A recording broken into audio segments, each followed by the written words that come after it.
was still coaching the team before this season. He did come into the game on the last possession last week in the loss to Kentucky. Tucker McCann will kick it, and he does kick it over Debo's head.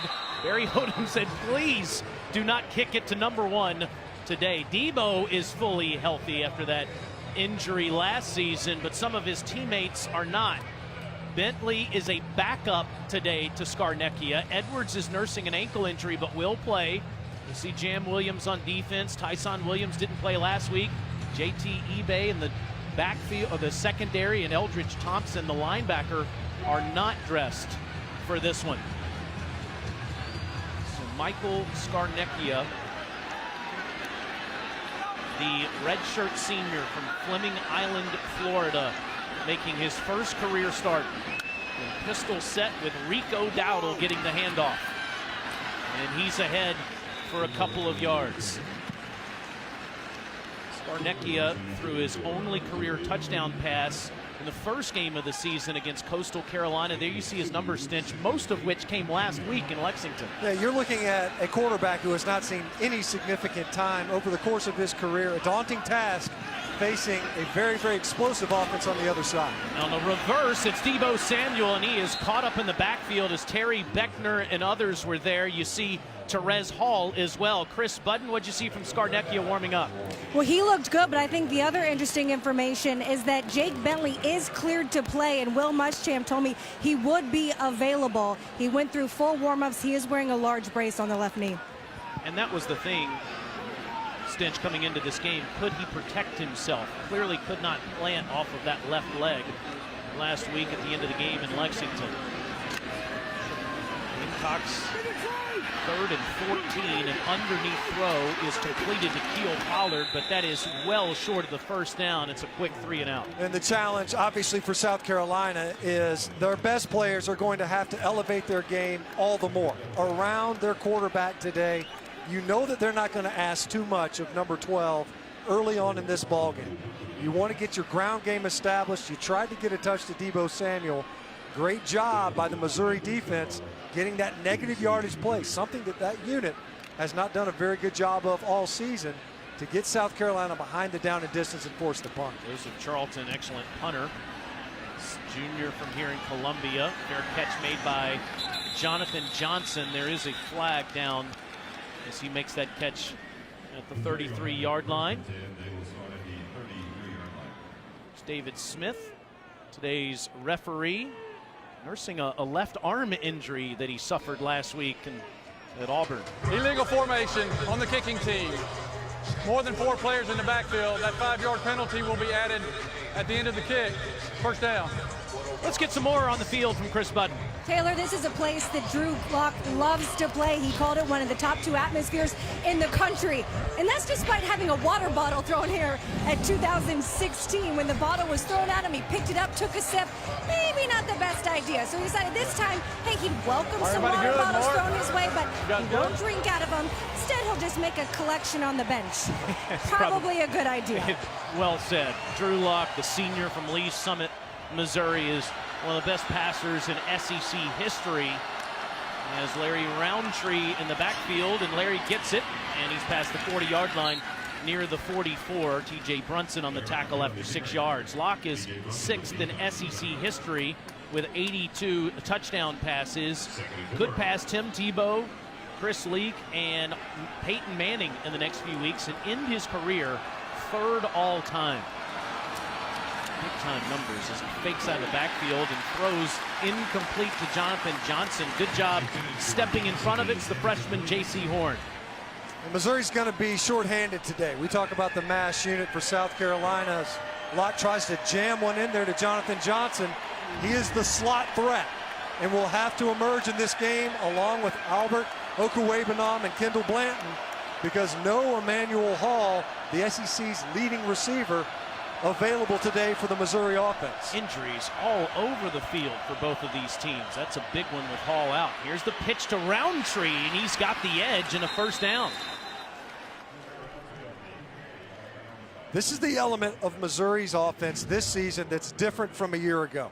So you're looking at 3rd and 3+, 3rd and 4. Last year, you're running the football. Maybe you try to slip a draw, or you're passing the football and slip a draw. Instead, you get a toss and get big Paul Adams out in front for the conversion. 1st and 10 in Gamecocks territory.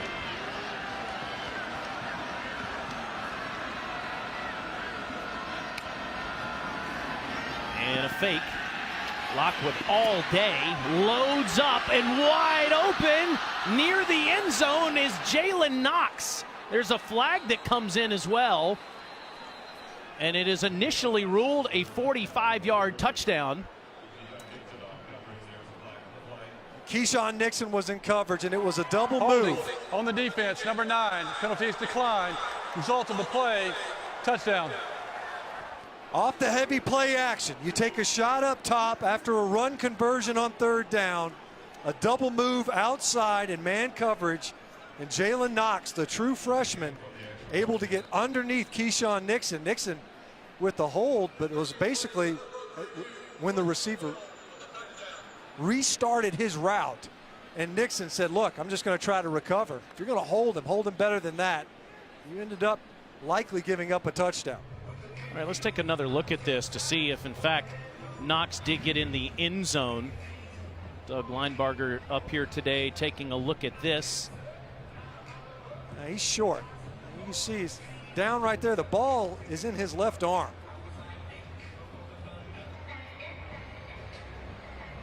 Down right there with his right elbow, shy of the goal line. But you see Missouri early in this game. We were talking about whether or not there will be a deep threat, able to get a shot over the top of the defense. That lingers in a secondary's mind.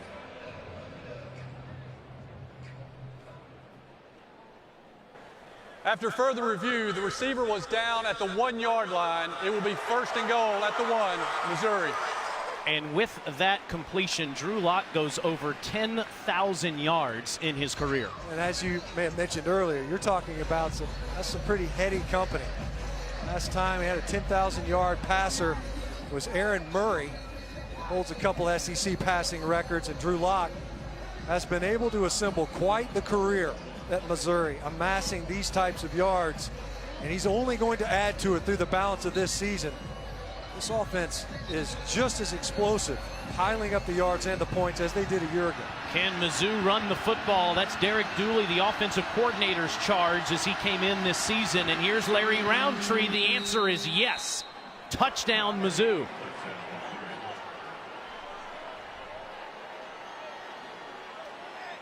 Quite the establishing drive. You come out, you get a conversion on the ground on 3rd down, and then you walk into the end zone. TJ Brunson scraping over the top, doesn't get there in time, and nice block at the point of attack by Daniel Parker to get Larry Roundtree into the end zone. Sophomore from Raleigh, Larry Roundtree with the touchdown. And Tucker McCann's extra point is good. Flag does come in here. It's Keyshawn Nixon. Running into the kicker, number 9 on the defense. Penalties declined. Result of the play, the try is good. Well, the Gamecocks go 3 and out, and then Mizzou marches right down the field very quickly with the deep ball to Jalen Knox that sets up Larry Roundtree. Missouri Tigers ahead in the Columbia Bowl.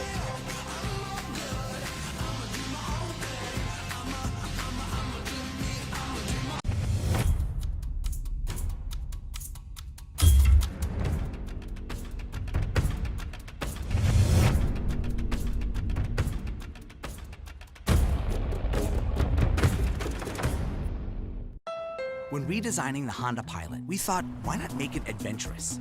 Okay, maybe not that adventurous. Why not roomy? And of course, why not genius? The redesigned Pilot from Honda. Barry Odom is in his 3rd season as the head coach at Mizzou, off to a rough start, 4-8 and 1-5 at the midway mark last year, but has won 9 of his last 11 games, lost to the Dogs 2 weeks ago in a hard battle against Georgia in Columbia, has won 4 straight on the road during that nice stretch in the last 11 games. And he did say, Stinch, that during the bye week, he went straight into South Carolina game prep, which he's never done before in an open week. It's paying off so far. And how about this? An onside kick, but that's not going to go far enough, and a penalty against Mizzou. Wow, trying to steal a possession early in this game and not very well executed. And you're just trying to kick a dribbler. You want to catch that return team, that front line dropping. They don't watch the ball sometimes, and you want it to eke just over 10 yards downfield. This time, runs out of gas, never makes the 10 yards, hits the flag, and now phenomenal starting field position for South Carolina. And you've gifted an inexperienced quarterback with an opportunity to put your offense in scoring position.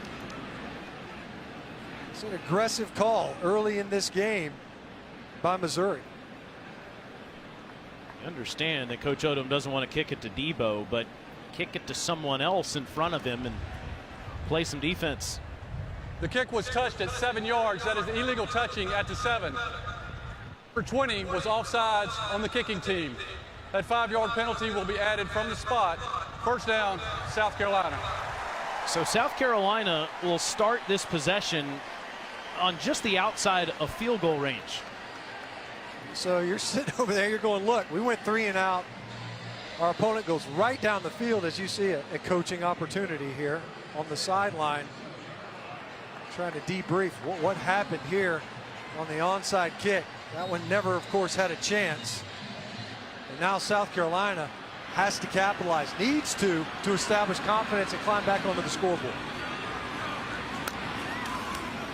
Scarnecchia, middle of the field is open, and there's Debo, and he's tackled inside the 5. 32 yards for the speedster from Inman, South Carolina. Well, there's no better way to try to make your opponent pay by a mistake in special teams and get the ball to number 1. Very quickly, Scarnecchia hands it to Dowdle, who is tackled at the line of scrimmage. 2nd and goal. And Dowdle's a guy that has to step up as well. So Debo Samuel gets the one slant, gets almost in the end zone. You're knocking on the door. Rico Dowdle, he is the most productive offensive player for South Carolina right now. 96 all-purpose yards, an excellent receiver out of the backfield. But he's been relatively inconsistent. You need to get his touches. He needs to get established, especially down here in the low red zone. See 2 tight ends at the bottom of your screen. And Scarnecchia will throw the fade, and it is caught. Brian Edwards, touchdown Gamecocks.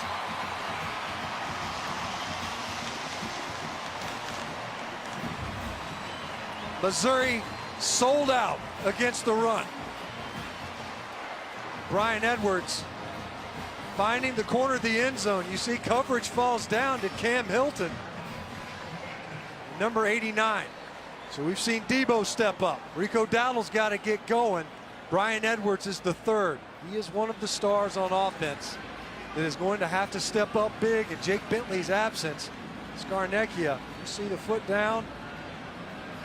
Ball in hand, completes this pass. What an answer. A way to capitalize on a huge opportunity, a gift on a poorly executed onside kick early in this game. Edwards with a catch in his 30th straight game. Parker White's extra point is good. Missouri rolls the dice, attempting an onside kick, and the Gamecocks make them pay.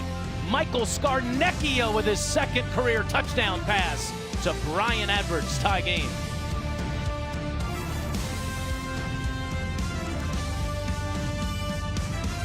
Feast on one of Longhorn's steakhouse cuts. 12-ounce New York strip, center cut Flo's filet. For a limited time, 14-ounce Delmonico. The feeling, the flavor, the place. Longhorn Steakhouse. You can't fake steak.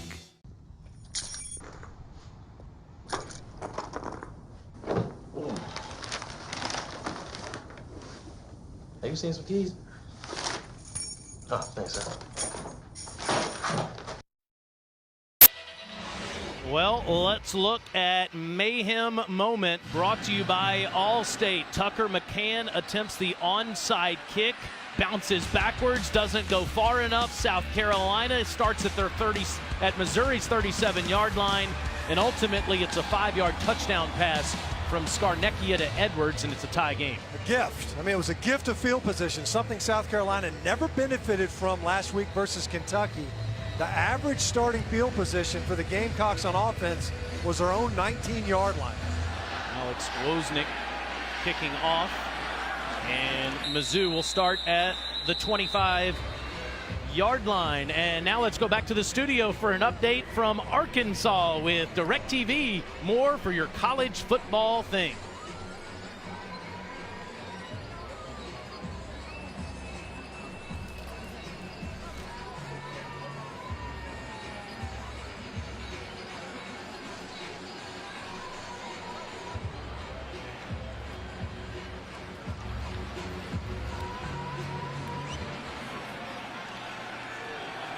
They're still scoring touchdowns. They never stop. They even score when they fumble.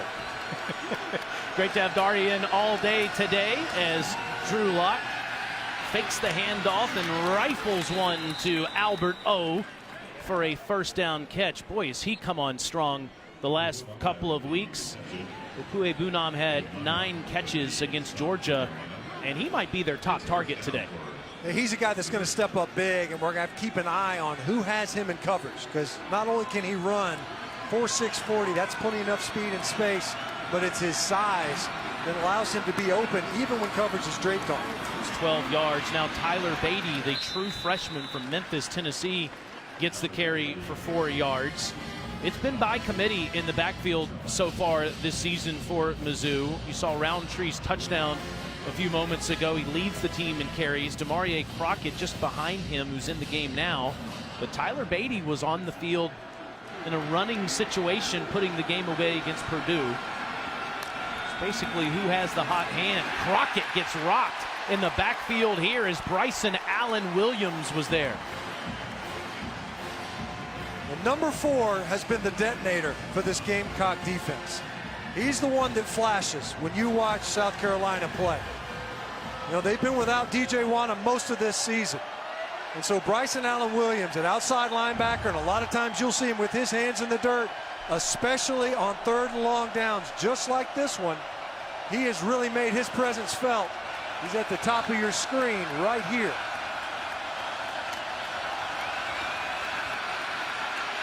Locke with all day was unsure what to do, and finally that man on your screen makes the tackle and forces Mizzou to punt.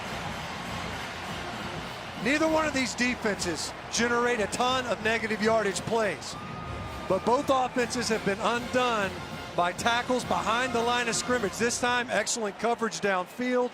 South Carolina was willing to wait at the line of scrimmage, drop into coverage, nowhere to go with the football. And Drew Lock, who is more mobile than he's given credit for on the ground, back-to-back negative yardage plays by number 4. The 4th sack Mizzou has allowed this year is Corey Fatoni, one of the best in the country, with the kick to Brian Edwards, who will field it, and he's tackled back at his 10-yard line. Fatoni with a 54-yard punt. Gamecocks will start at their own 10. Tie game. Temperature is today for Cocky. Inside of that thing? Yeah. I don't know. I'm more concerned with the odor than I am the temperature. Well, how do you launder those things? Right around 90 degrees here in Columbia as Matt Stinchcomb, child of the Deep South, is pleading for some fall weather to arrive. Just because you grew up in it doesn't mean you get used to it. Michael Scarnecchia starting today, hands to A.J. Turner, and Turner is corralled at the 10, Chris Budden. Taylor, watching Scarnecchia on the sidelines after that last touchdown, you can tell his demeanor has changed. Before on that first possession, he was in his own head, just standing there thinking, not really talking to anyone, now cheering, and has really been vocal. He has, and now you see Shi Smith make the catch. Shi is in for a first down right at the sticks. He has really come on as a sophomore, and he needs to. Brian Edwards' ankle is bothering him, and Ortre Smith is out for the season. And that perimeter passing game is going to have to emerge in this game. Look how much faster South Carolina goes with Brian McClendon now calling the plays as Turner goes around the left side for a few. Cale Garrett, tackling machine for Mizzou there. Part of the goal is, and you see outside runs, a quick perimeter pass, get these big D linemen running side to side. Turner up the gut and keeps the wheels going. It'll be 3rd and 2. This is a gut check play for this defensive front from Missouri. We hadn't seen a ton of snaps for either one of these defensive units, but Missouri this year has played much better along the line of scrimmage and especially inside. 3 straight to Turner, and the 3rd does not pay off as the Missouri Tigers defensive front is there. Cale Garrett, leading tackler, team captain, meets Turner, and the Gamecocks are forced to punt. Cale Garrett crashing towards the line of scrimmage, adjusted, looked like he was going to shoot right there in the A-gap, right alongside Donnell Stanley, the center for South Carolina. He adjusted and was able to meet A.J. Turner in the hole. Big stop for Missouri, get that ball back. Both of these teams, second tackle for loss now for Missouri. Negative yardage plays piling up. Charlton, his second punt, will bounce in front of Jonathan Johnson and take a Missouri bounce near the 37-yard line, 35-yarder. Regulation size. Go route. Footwear aisle. Height.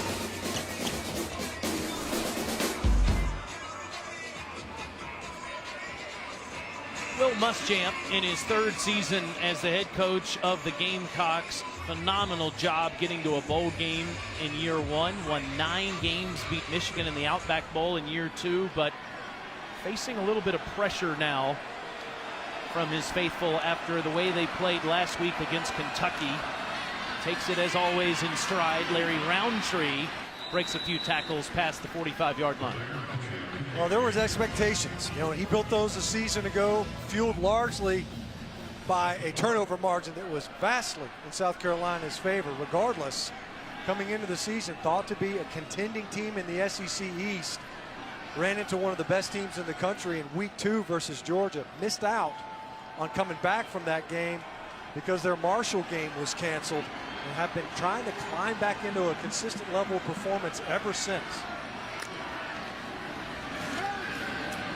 This is the big tight end, Kendall Blanton.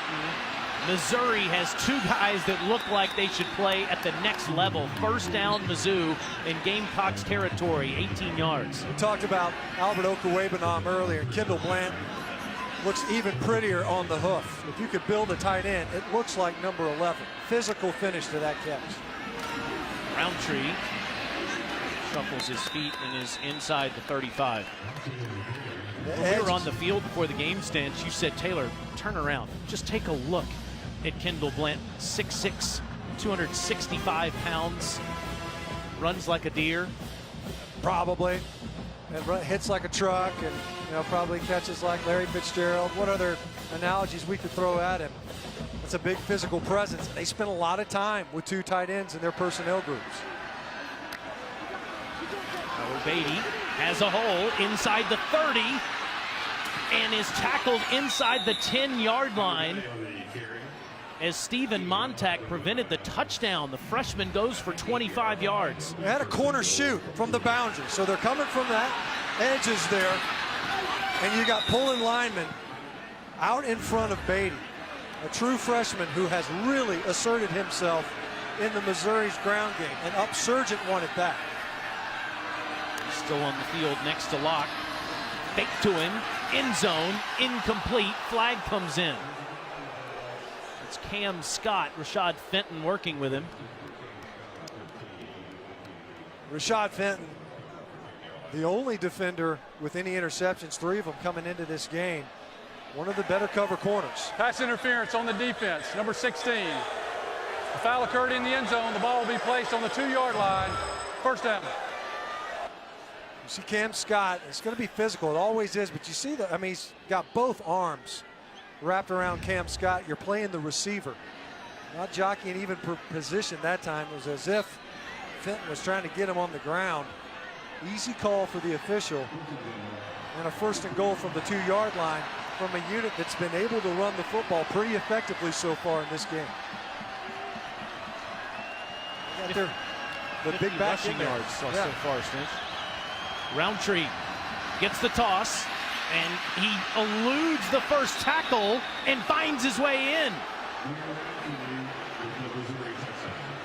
Keir Thomas had him in the backfield. See there, Keir Thomas, as you pointed out, great penetration right at the point, makes Roundtree cut back. But you see South Carolina had over pursuit. That can happen where there's cutback lanes created. You see Jermias Williams all the way over the top. Roundtree showing some pretty good vision to cut back and get into the end zone. We're going to take another look at this one to make sure the plane was broken before he was down.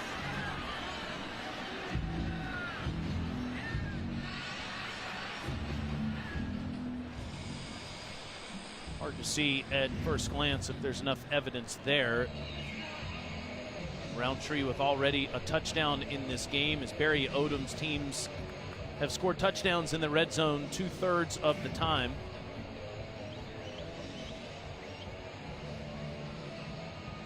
See, the ball was in his left arm as he was going down. The difficulty from that angle anyway is to tell whether or not he was down before this ball had a chance to cross the plane. Hard to see from this angle as well.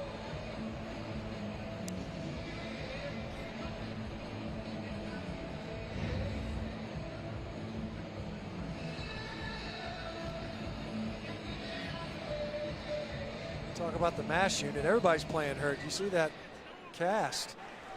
After further review, the runner was down at the half-yard line. It will be 2nd and goal at the half-yard line.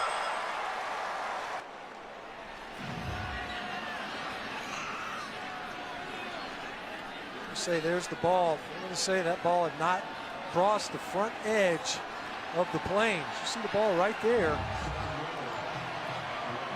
before Roundtree kind of rolled over on his backside. Regardless, 3 more cracks at the end zone for the Missouri offense. Derek Dooley, the new offensive coordinator, says you got to be able to grind it out in the SEC. Damari Crockett delayed the inevitable. Touchdown, Mizzou. You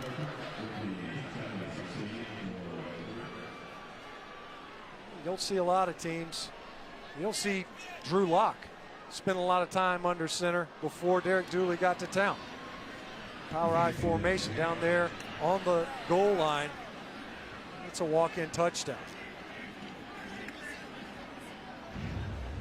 Mizzou running the football effectively so far with 52 rushing yards here in just a couple of drives. This is the 3rd so far.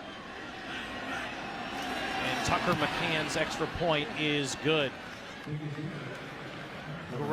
Grinding it out here on this drive, culminating with a Crockett touchdown. Mizzou is back on top. If they're going to have success during the rest of the season. Mizzou got too creative earlier trying an onside kick, and this is what Barry Odom called for today. Pooch kicks in front of Debo, and that worked perfectly, forcing him to come up and field it off the ground near the 15-yard line. So the Gamecocks will start at the 20. We knew that Debo Samuel was not going to get a whole lot of cracks, certainly not on any deep kicks in this game. He's already hurt Missouri, took that slant almost to the house after the onside kick attempt. Barry Odom wasn't going to make the same mistakes that he's made in the past, getting number 1 too many touches in special teams. He is still beside himself that the team kicked it to Debo Samuel last year, which resulted in a 97-yard kick return for a touchdown, and he has pleaded with Tucker McCann not to do that again this time around. Tyson Williams, who's been banged up the last couple of weeks, gets wrestled to the ground by Terry Beckner. Just upfield right away, and they're slanting the defensive front, being very active so far. You see Terry Beckner. You should never see a defensive lineman in a tight shot of your back as he's taking the handoffs. Never ideal. Terry Beckner in the offensive backfield right now yet another tackle for loss for the Tigers. That's 3 here in the first quarter. Scarnecchia had time and now escapes and dives back to the original line of scrimmage where Walter Palmore is there. 3rd and 10, Chris. Well, Terry Beckner has lost almost 20 pounds. He gave up soda and he gave up fast food. I asked Terez Hall what he's seen from him, and he said, oh yeah, I look back at old film and he was chubby. He kind of had a muffin top back then. You can only say that about your teammates. Looked like the pastry counter at Starbucks or something, huh? Looking up there at the defensive front. Now he's zeroed up on a nose tackle. He's got pretty nice pass rush traits as well. Here come the Tigers. Scarnecchia takes a big hit. The ball's deflected as a flag comes in. 4th down. That time Missouri overloaded from guard to guard. They basically had 3 defenders rushing the middle of the offensive protection scheme. And they were able to get home to Scarnecchia right as he was trying to get rid of the football. Okay. Personal foul, shot block on the offense. That penalty is declined. 4th down.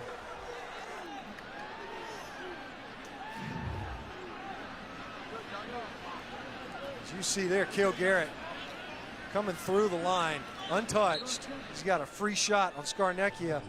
Lucky to get that ball off. See Beckner Jr. able to bat the ball up in the air.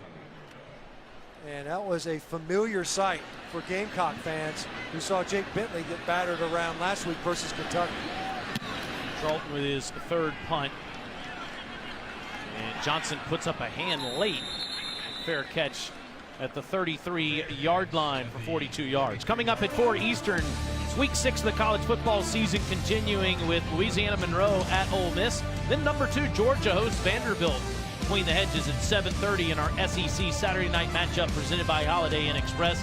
Both games also streaming live on the ESPN app. Since you were there 2 years ago when the Doors and Derek Mason shocked Kirby Smart in Athens, these programs have gone in different directions since then.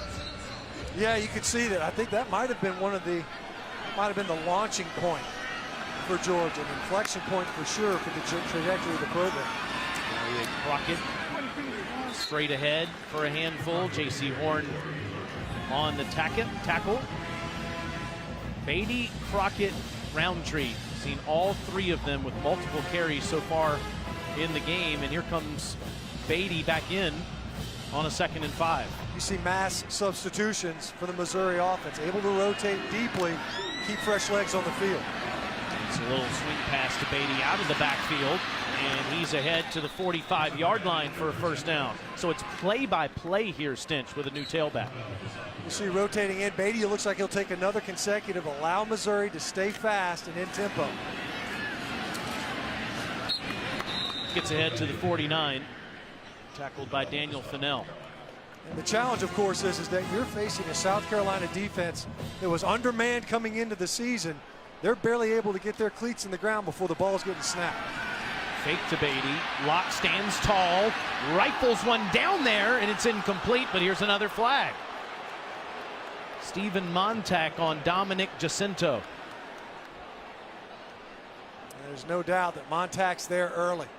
And Jacinto is underneath the coverage. Again, we saw this on a double move on the first Pass possession. Interference on the defense, number 22. 15 yards from the previous spot. 1st down. You see Montag coming over in coverage. He's clearly early.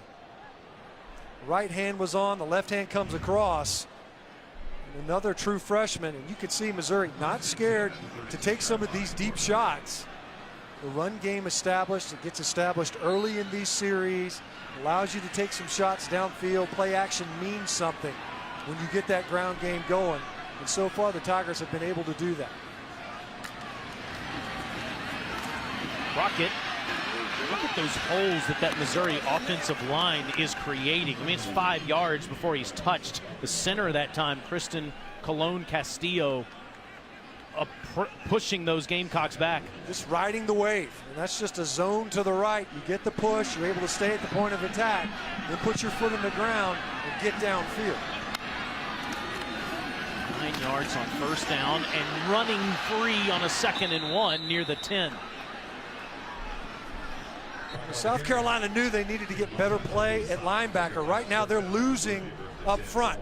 You see number 42, Rosendo Lewis, a true freshman, and he's peeking inside. Gap integrity's broken. Big run on the ground.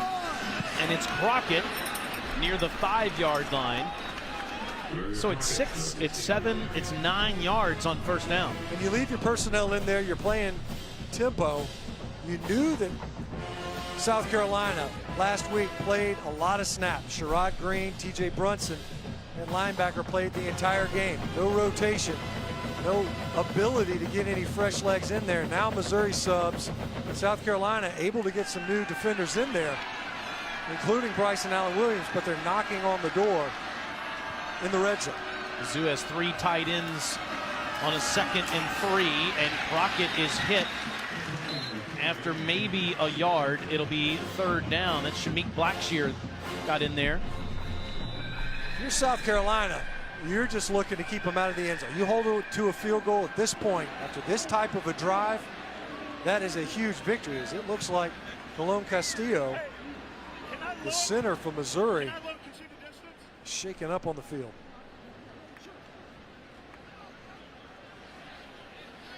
It's a heck of a game so far here in the first quarter. The redshirt sophomore from Webb City, Missouri. Mizzou returning all 5 starters on their offensive line, only allowing 16 negative plays so far this season. It gives us a chance to go back to the studio. Dari Noka with an update.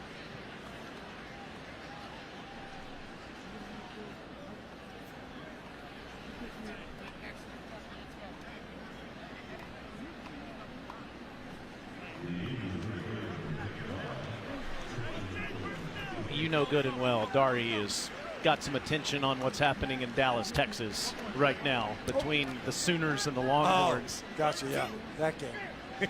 The tongue twister, I refuse to reference that game.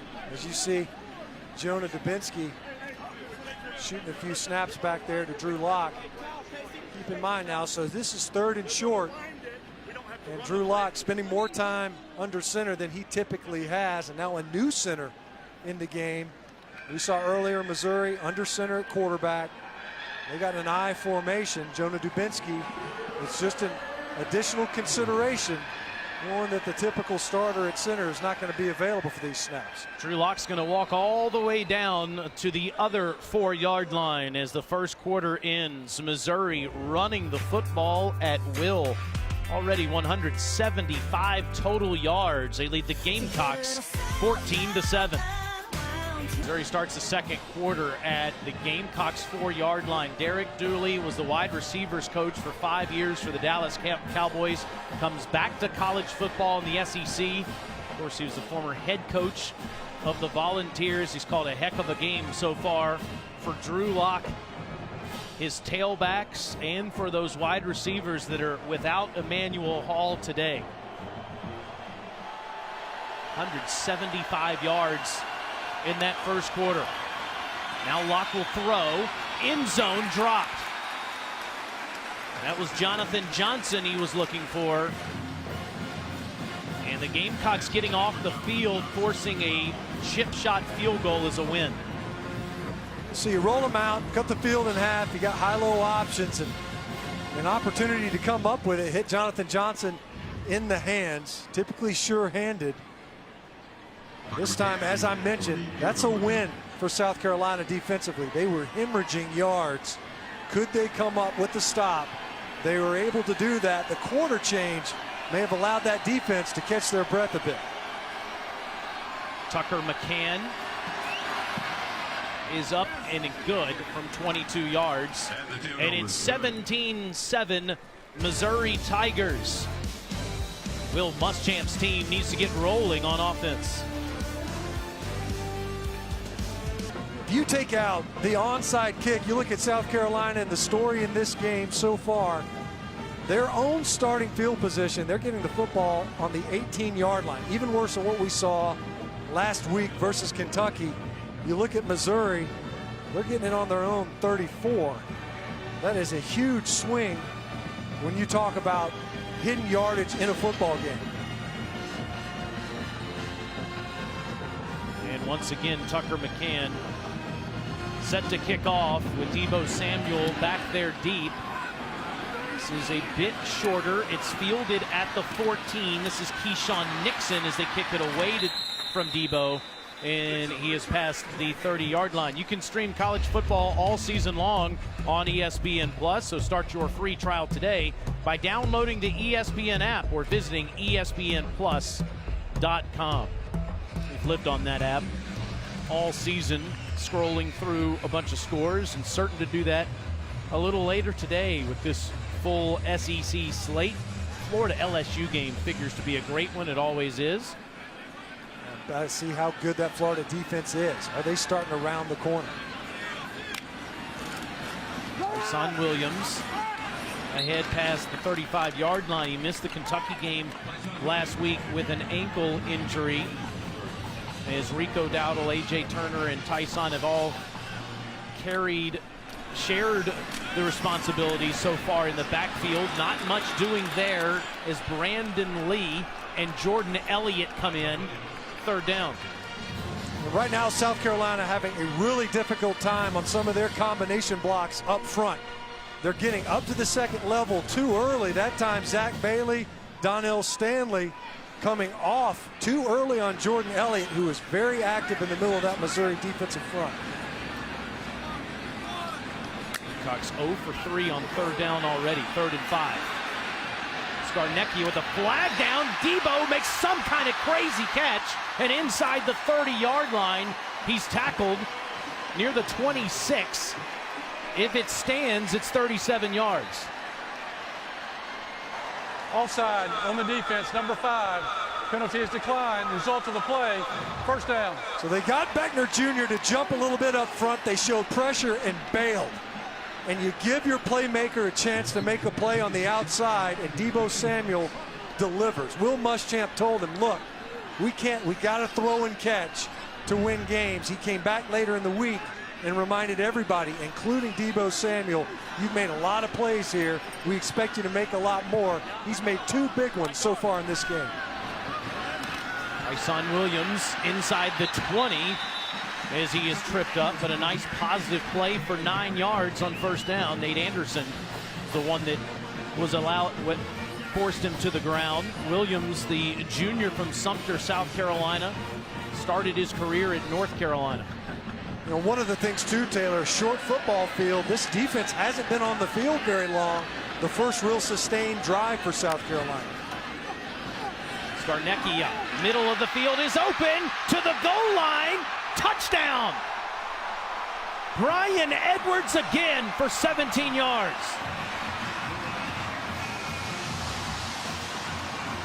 See Edwards. He's so physical after the catch. The extension, that looks like 6. Both of his knees would have been on top of the defender. Watch how he extends before he would establish himself down. That is a touchdown. 2 of them now for Brian Edwards, and both of them, the precursor was a big play for Deebo Samuel.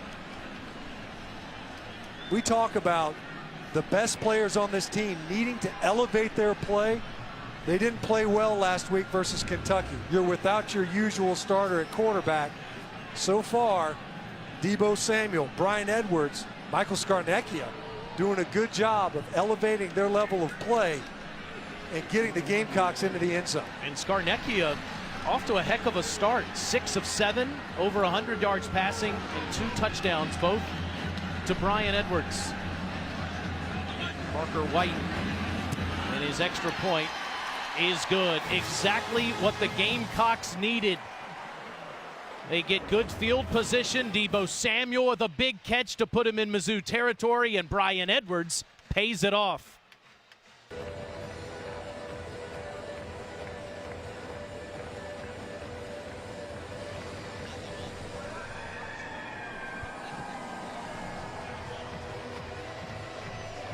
Good gracious, Dari, a lot of chaos going on there in Fayetteville with the Tide trying to get that first down in their own territory, and then that Razorbacks fumble. keep an eye on that one as Mizzou will start at the 25-yard line. Great start for Michael Scarnecchia today in his first career start. 6 of 7 as you see him sitting next to Jake Bentley there. Bentley unable to protect himself today, Coach Muschamp said, with that knee injury he sustained in the Kentucky loss last week, but he's been supporting his career backup so far. Yeah, they talked about it. We talked with Brian Edwards before the game, and he mentioned when it became apparent that Jake probably wasn't going to play, that's where you see the leadership really grow a little bit. How real is it? Are you just a leader when you're in the lineup? Are you a leader because you're on the team? Jake Bentley definitely supportive of Michael Scarnecchia today. Out of the backfield, Beatty, and Bryson Allen Williams tackles him at the 29-yard line. New center in there, Chris. Yeah, their starter, Tristan Colon Castillo, is still on the sidelines. They wrapped up his right ankle. They told me he is good to go, and he should go back in the game later. Jonah Dubinsky in there now. They were in the shotgun on a 3rd and 2 right after Castillo came out. Now it's Locke sliding ahead as he faked to Beatty. Keeps it himself for a first down. And he always gets these clean looks on the zone pulls. When you can pull it out of the back of the running back's basket, and it's almost as if defenses forget what a great athlete Drew Lock is. That's easy access to the line of scrimmage and an easy conversion.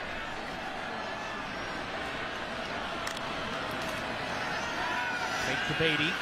Sideline, skips it in front of his intended target, Jalen Knox. Mizzou's already over 100 yards rushing in this game early in the second quarter. As a flag comes in here. They had 172 yards rushing against Georgia, and 4 different guys found the end zone, including Mr. Locke. There's no doubt that there's been a recommitment to that element of the offense. After the play was over, unsportsmanlike conduct, number 13 on the offense. Unsportsmanlike conduct, number 16 on the defense. Those penalties offset. Second down. That is the first unsportsmanlike conduct foul for both players. You know, the throw was to the bottom of our screen, but meanwhile, Rashad Fenton, and this is after some of what was going on, Fenton getting all in Cam Scott's ear. But what we didn't see there is they were tangled up, pushing and shoving at the end of the play. Both ended up on the ground. The officials trying to rein in that extracurricular activity. 2nd and 10. Locke to Johnson, and Johnson gets up just past the 40-yard line. Those personal foul penalties have been a problem so far for Will Muschamp. J.C. Horn committed one last week. And he said, look, we've got to eliminate these stupid penalties so far this season, but I love to have a team full of guys that you have to say whoa to instead of giddy up. Yeah, he wants guys to be downhill. He wants them to be aggressive. You rather want to rein them in than try to kick them to get motivated. The substitute got Kendall Blanton off of the field. They substitute another receiver, 3 wides to the top of your screen with no safety over top. Johnson coming in motion, and now flag. False start, 81, offense, 5-yard penalty, 3rd down. You know what that tells you? That Albert Okuwebanam is probably the primary receiver. That they're probably going to go to him right there. You're looking at a 3rd, 3+. He's trying to get out. He wants to get out of his stance and into his route. Number 81, a big body and a 3rd down threat, and instead pushes his offense back and gives South Carolina an opportunity to bring pressure.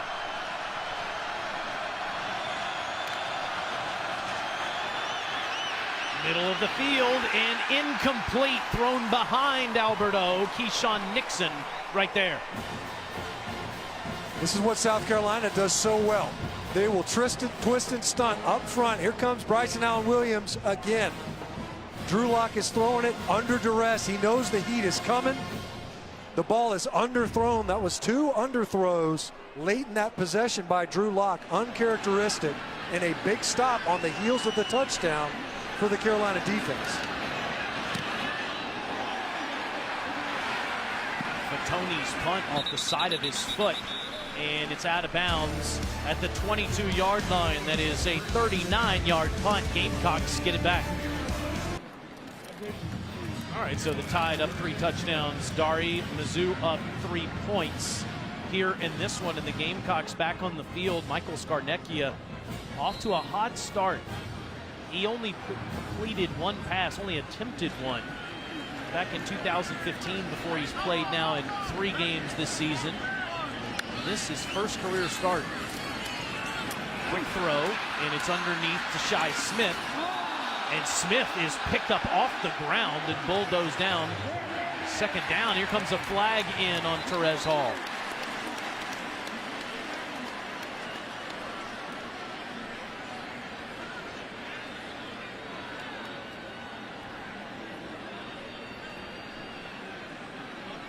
Hall at least was the one that picked him up and threw him down. We'll see if he's the guilty party.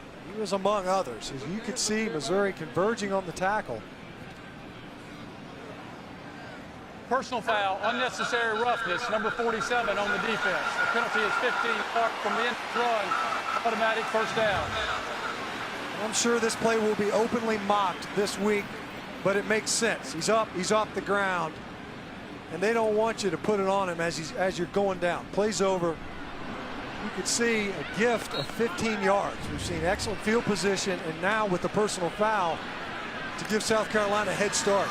Double effort by those linebackers. Tyson Williams breaks a tackle into Missouri territory. They missed Tyson Williams a week ago. Banged up. He came down strong last year when Rico Dowdle went down and did a great job on that run, bouncing it outside, pulling the defenders to him, and then showing speed. 20 yards, and they go right back to him up the gut for a couple.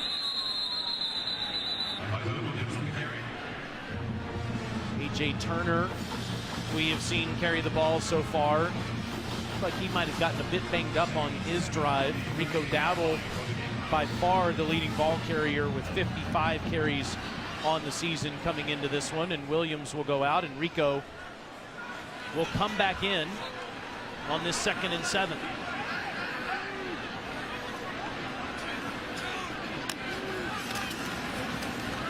Dowdle makes one-man miss, but cannot get past that Terez Hall shoestring tackle, Chris.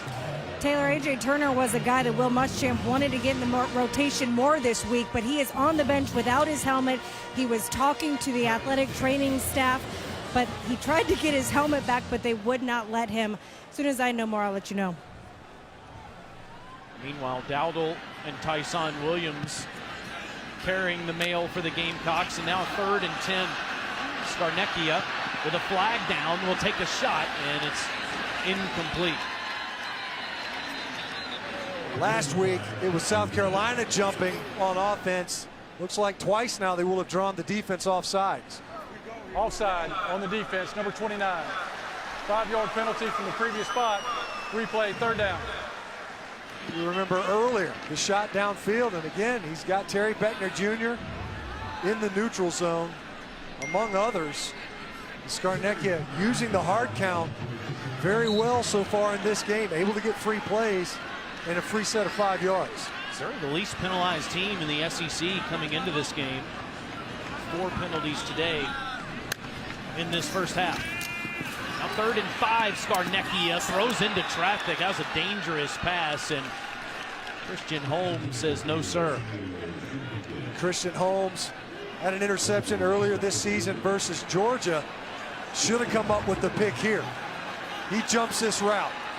Sees Debo, and watch him get underneath this pass. He ends up tripping on Samuel. And the Gamecocks will go for it, at least initially will show that they will. They're 5 of 9 on 4th down. Maybe Scarnecchia just trying a hard count here.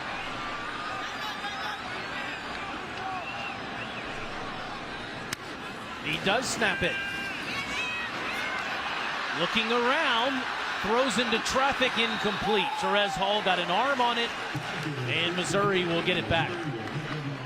Missouri able to get home. Scarnecchia had Debo Samuel over the middle. The pressure got there just in time to keep South Carolina from finding their option downfield and getting the big conversion. As it is, Missouri with a big stop and good field position. Drew Lock, outstanding 4-year starter for the Missouri Tigers, but his numbers against Power 5 competition need to show some improvement. That's the charge this year for his new offensive coordinator, Derek Dooley.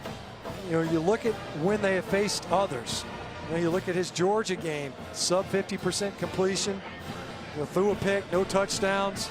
They're looking for more out of Drew Lock, even more out of Drew Lock when they get versus the Power 5 competition. That's this conference, and it gets stiffer with each week. His primary center, Tristan Colon-Castillo, is back in the game, and Larry Roundtree follows him for a couple of yards. You could see South Carolina, it's almost as if defensively it shifted a little bit. When they forced the field goal attempt from about the 2-yard line, they were able to get the ball back to their offense, and now on first down, doing a good job corralling the ground game.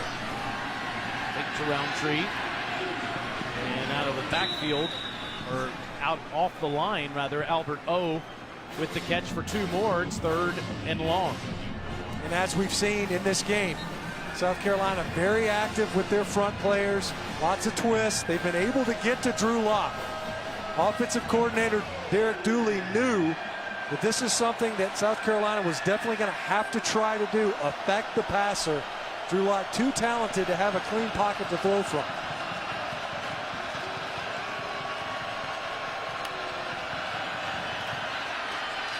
Lock doesn't have anything open. Finally down the field he finds Jonathan Johnson streaking for a first down, and then here comes a flag on the Gamecocks. South Carolina only brought 4 that time and played coverage, but Drew Lock did such a good job buying time, keeping his eyes downfield, and able to find Jonathan Johnson. After the play was over, personal foul, late hit number 9 on the defense. 15-yard penalty from the end of the run. First down. You see South Carolina, they end up playing coverage. They drop 7 deep. Jonathan Johnson, he's just going to settle into the soft spot and zone. Drew Lock was able to scramble to his throwing arm side. Johnson, nice hands catch after the drop earlier on the goal line to force a field goal. And then Keyshawn Nixon, again, senselessly, he's already out of bounds. Don't make an easy call for the ref. Beatty gets a big block and stays in bounds inside the 10-yard line. So another flag comes in. They're going to get a hold, and a pretty easy one out there in space. Holding, number 59 on the offense. 10-yard penalty from the previous spot. Replay, first down. It's Case Cook, the right guard. Missouri pulls quite a bit. They're very active up front. Case Cook in there, Kevin Pendleton usually manning that spot, and you just end up, especially on the edge, when you're pulling linemen out there in the open, there's not as much traffic. It's easier to see. Case Cook, looks like he's digging out some turf with that helmet that cost his offense 10 yards right as they were entering the red zone.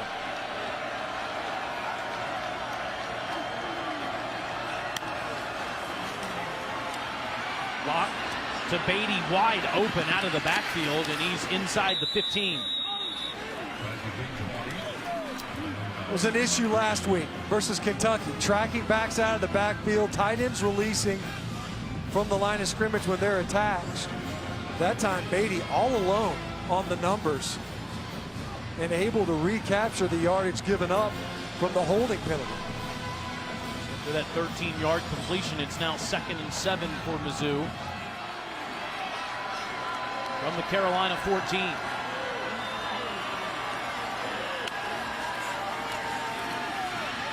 Another underneath throw that's batted down, looking for Kendall Blanton, but Montag steps in front. That time well-timed in a pass defense by Stephen Montag. Didn't get there too early, and he needed to get underneath that throw. You're talking about Kendall Blanton at 6'6".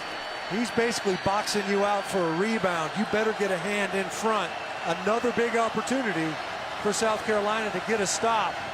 Missouri was only undone last time with the drop right on the goal line on a rollout by Drew Lock, and Jonathan Johnson incapable of bringing it in. Crowd roaring at Drew Lock on this 3rd and 7. Off his back foot, end zone, and batted down. That is Jamias Williams that came over there to force the incompletion 4th down.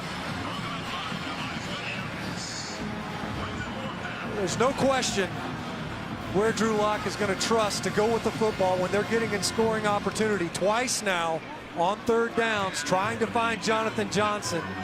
Twice now, the South Carolina defense able to stiffen in the red zone and turn the Missouri offense away. One that has been really good in that area of the field this season. We weren't sure if Jam Williams could go today as a sore shoulder, but look good there as McCann attempts the 32-yarder, and it is straight through. New score, Missouri 20, South Carolina 14. Monday at 7 p.m. Eastern, Thinking Out Loud is back with Greg McElroy and Marcus Spears. They'll talk football and want your participation via social media throughout the show. It's also available streaming live on the ESPN app. Big weekend in the SEC. We mentioned that LSU-Florida game this afternoon. And tonight, I'm ready to settle in and watch Kentucky and Texas A&M. Wildcats in the top 15 in the country, 5-0, going to College Station. Isn't that wild that coming into the season, did anybody think, hey, one of the games that I definitely want to get, I want to be able to sit down and watch Kentucky versus A&M? I mean, Kentucky, the surprise of the conference has to be so far this year, and A&M has been far more competitive than anybody would have given them credit for coming into the year. And how about Auburn and Mississippi State really struggling to find an offensive identity at the moment? Mississippi State's lost 2 in a row. This one is bobbled by Debo, picked up at the 9-yard line. They ultimately did kick it to him, and he's out of bounds near the 40. Back to the studio in Darinoka.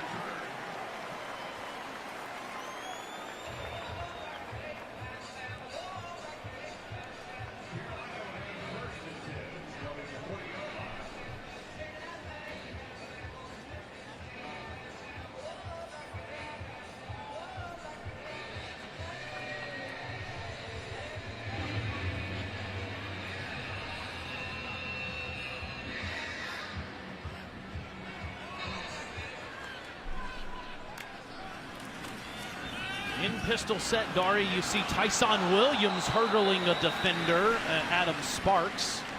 Williams has looked good, showing no ill effects from that ankle injury he sustained a couple of weeks ago. You know, we talk about these teams that can run the football by committee.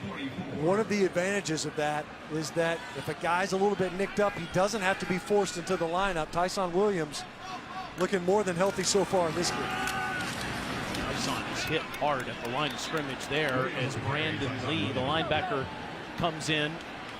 It'll be 3rd down. Williams averaging before that play 5.5 yards per carry. Rest of the team just barely in positive yardage at 0.2. You know, it's really been the last couple of possessions where South Carolina has done a better job establishing that ground attack. They started early wanting to do it. Rico Dowdle, A.J. Turner, not really very effective. Now starting able to capture the edges. Skarnecki up middle of the field, juggled by Edwards and incomplete. It's thrown out a little in front of him and he couldn't corral it. Pressure again, right up the middle.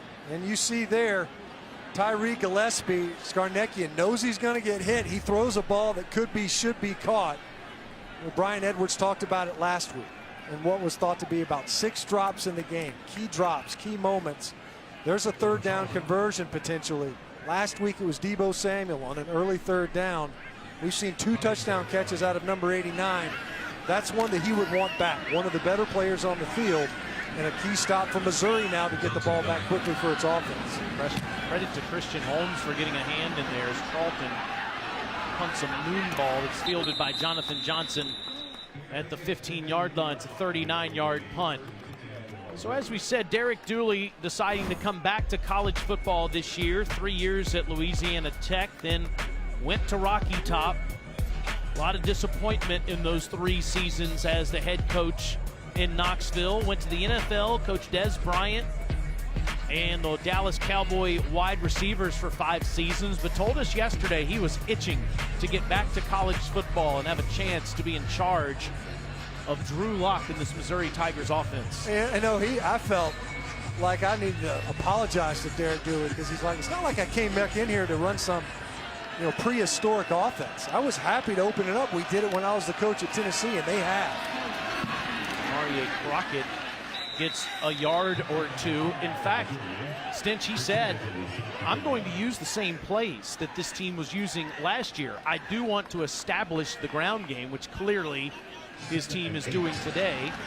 Over 100 yards rushing here in the first half. But he's using the same plays that Josh Heupel and Barry Odom ran last season as Crockett gets to the 20-yard line. It'll be third down.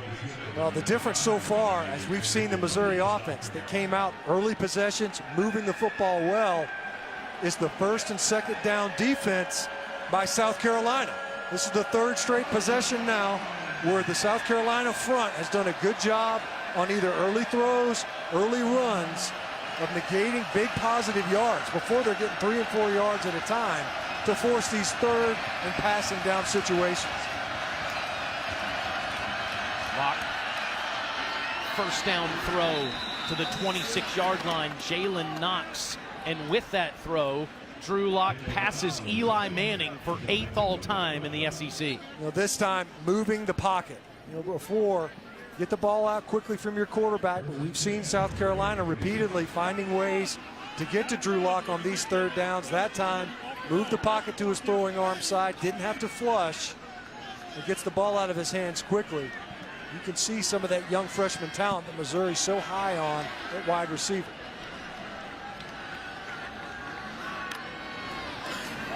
Crockett finds another hole in that Gamecock secondary, and he gets to the 35-yard line for 9 more. So you see Locke passing Eli, and he now has his sights set on the hefty lefty. Who's up next? It's not going to take long either for him to overtake Jared Lorenzen as he climbs up that chart. 2nd and 1. He slings this one out. That's complete to Cam Scott, the true freshman. First down. He was 3rd or 4th option in that play. A great ball fake. Everybody was expecting Demarie Crockett to have ended up with that football, and instead, really nowhere to go with the ball initially, but there wasn't much pressure either.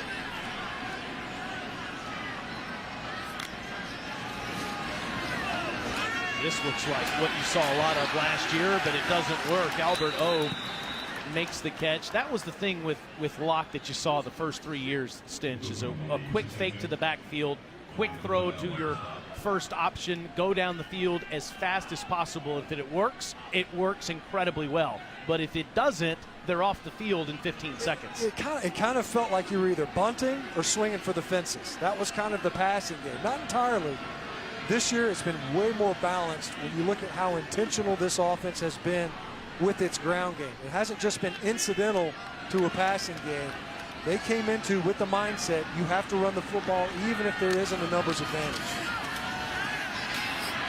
Locke, underneath safe throw that's caught by Cam Scott, and Scott is out of bounds into Gamecock territory at the 45-yard line.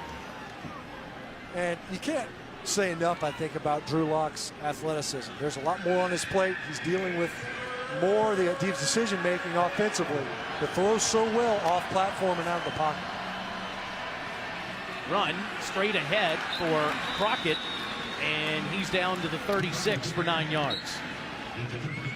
That time, South Carolina just late triggering that linebacker. You got to get downhill. True freshman Rosendo Lewis again. The game's moving really fast. He's got to get downhill, attack that line of scrimmage, and again, Demarie Crockett able to squeak through when there's an open gap in the defensive front. Lucky for South Carolina defensively that Crockett got tangled up and went down. Coming up at halftime, you can watch the live performance of the official marching band for South Carolina, the Carolina Band on SEC Network Plus. Start streaming now on the ESPN Plus app. Hot day here in Columbia as the temperatures have not broken into fall weather just yet. Not even close. I mean, here we are. We'll sweat our way through the first half. And you've always been concerned about the fabric and the fashion statement that fans across America are making, look. particularly in 90-degree heat. I think, you know, maybe some of the heat dissipates through the plumage up top, but regardless, you know, it looks like a lot of surface area is covered there with those uniforms. It's hot out here. Cut them some slack. What is the language of origin for plumage? I don't know. Maybe the sousaphone does the same thing. It's like a heat exchange thing. Tyler Beatty is in the backfield now, as we've seen a lot of Crockett, Roundtree, and Beatty, all of them with multiple carries today. And Tyler, with plenty of space, dives ahead to the 27-yard line, just short of another first down. TJ Brunson on the tackle, but Stench, as you've documented, first down has been a big win for Mizzou in this first half, as they'll go quickly. Beatty, first down run, as Javon Charleston couldn't wrap him up initially. And that was an example of you've got to run when you don't have a numbers advantage. 5 available blockers, 6 defenders in the box, and they had as spread a set as you could find. 4 wide receivers stacked outside the numbers. You have to defend those guys, but you also have to tackle in the box. And Beatty showing how physical he could be. Locke steps up, middle of the field, and it's open, and it's a first down inside the 5-yard line. That's a big catch made inside the 5. And they snuck an eligible receiver there in, lined up, looked like an offensive tackle initially, and was wide open down the field. Samson Bailey switching numbers from 56 to 91, becoming a tackle eligible on that play. When he is not a tackle eligible, he's wearing 56. So he makes the big uniform change, and he makes the biggest catch of his collegiate career. So here he is, lined up what looks like at left tackle. And at first you think, Albert O looks awful slow on that release. And that's just because it's Sam Bailey. Stephen Montag coming over from safety as everybody's high-fiving Sam Bailey, a offensive lineman's dream come true to be able to run a play like that. But you sneak him in there at left tackle, unaccounted for, and he just releases right down the hash. As you see Drew Lock in his passing chart, a lot of those throws basically working over there to the right-hand side. He's 3 for 3. He's had to scramble a time or two, but he's been able to find targets downfield and get conversions and extend drives. So a first and goal for Mizzou, 2 timeouts left inside the 5. Locke takes the handoff, and he'll just throw this away. Live to see another down. And now the challenge, obviously, with South Carolina in a goal-to-go scenario. Can they once again find a way to deny the end zone? They've been able to do it the last 2 trips. When Missouri's able to get down here, will they be able to do it once again? We've seen twice where Drew Lock moved the pocket. They seek Jonathan Johnson, and both times coming up empty with the Gamecock defense able to defend the pass.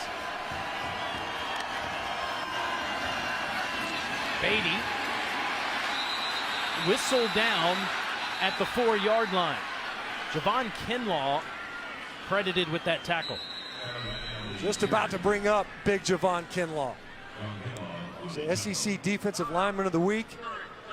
A couple of weeks ago versus Vanderbilt. Needs to assert himself on this defense. We talk about Bryson Allen Williams, a playmaker as a pass rusher.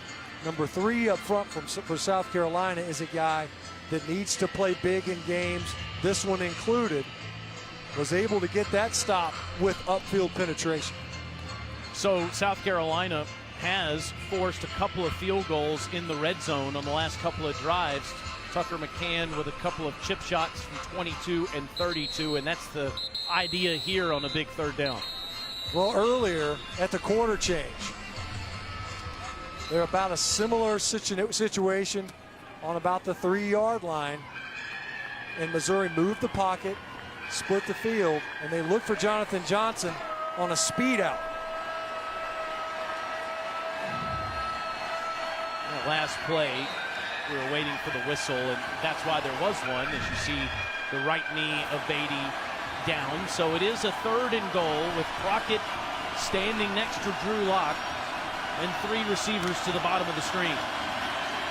Lock, incomplete. J.C. Horn breaking up the pass intended for Jalen Knox. That time they went to the trips.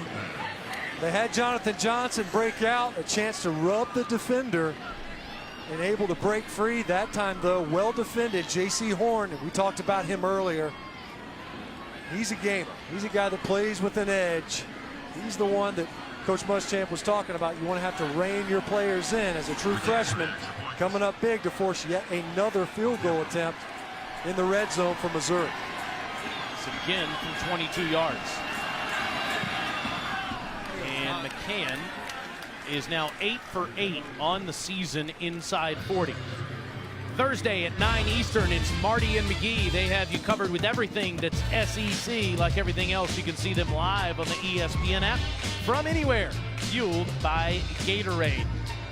Well, the good news for the Gamecocks has been their ability to get off the field on defense in the red zone. The problem is they're letting Missouri get into that position now 5 times today.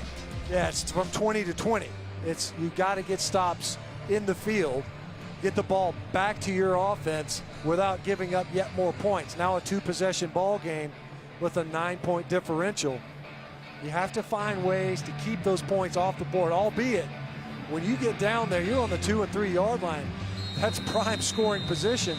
There's got to be a level of frustration for Missouri as well. When you get it down there, you want to punch it in the end zone and come away with 6. Right now, South Carolina offensively hanging around, doing just enough to keep this game manageable. And with a squib kick that still gets in the hands of one of the return men, Keyshawn Nixon, up to the 34-yard line. It's kind of a science, right? Trying to kick the ball away from one player in particular. Debo still has gotten his hands on one kick return. He's found his way to get up there, and you know we need to check the heart rate of Barry Odom every time Tucker McCann puts his foot on the ball for these kickoffs. Because number one is a guy that can break your heart quickly. He's had 2 big catches in this game that set up both South Carolina scores. He's at the bottom of your screen now. Shovel ahead to Dowdle. He's got no place to go in the backfield. It was Beckner first, and Chris Turner finished it up. And the Gamecocks will let the clock run out. Michael Scarnecchia played well in that half in his first start, but his Gamecock defense unable to get off the field enough in the first half. They trail 23-14, and Mizzou will get it first, receiving the second half. Barry Odom 12-0 when leading at the half as the head coach of the Missouri Tigers. Winning.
Puerto Rico. He plows ahead to the 42. It'll be 3rd and 2 from there as Nate Anderson makes the tackle. Gamecocks offense looking for consistency on the ground all season so far with Dowdle, Turner, Tyson Williams, and Mon Denson. This would be a situation where Mon Denson would be used, but Denson has a hamstring issue and we have not seen him yet today. Played a good bit last week versus Kentucky when they got into a rather unique offensive formation, the Will Henry formation, where they split the line of scrimmage. David Smith had a long conversation with Barry Odom, and now he's going to go talk to Will Muschamp as there's a timeout on the field. Evidently a headset issue. We'll get that addressed. We'll be back in just a moment.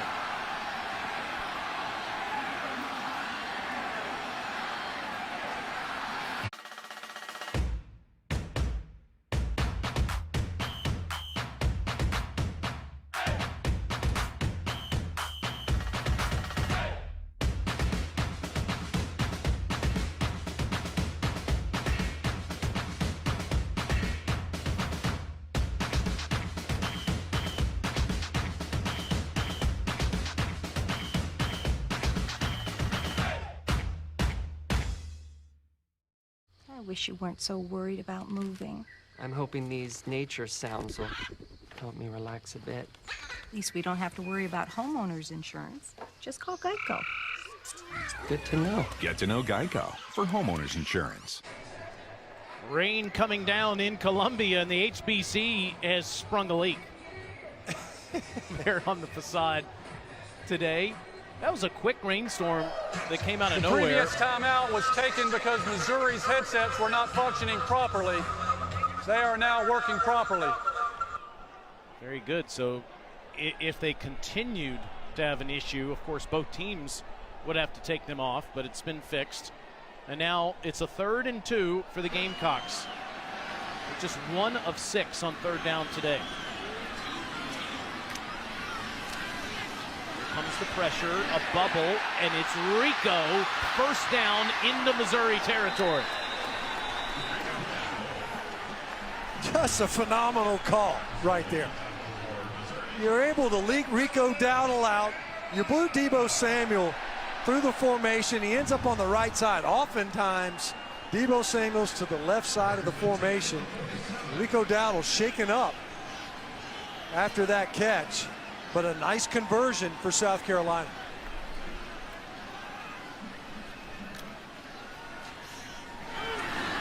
Scarnecchia, too high for Samuel, incomplete. Deebo, one of the few skill players that South Carolina has that's not been banged up. Rico Dowdle, like you said on the last play, Brian Edwards has a touchdown, but clearly is not able to go full speed with an ankle injury. Jake Bentley not playing today after 24 consecutive starts with a knee injury. This is Tyson Williams, and he's inside the 45. So with all those health injuries, you had to have a solid performance from the quarterback, Michael Scarnecchia, and that's what the Gamecocks have gotten so far. Thrown for 117 yards and 2 touchdowns. And the rain has really picked up in this one, as you see Missouri with late substitutions, and they're going to get an opportunity to do so.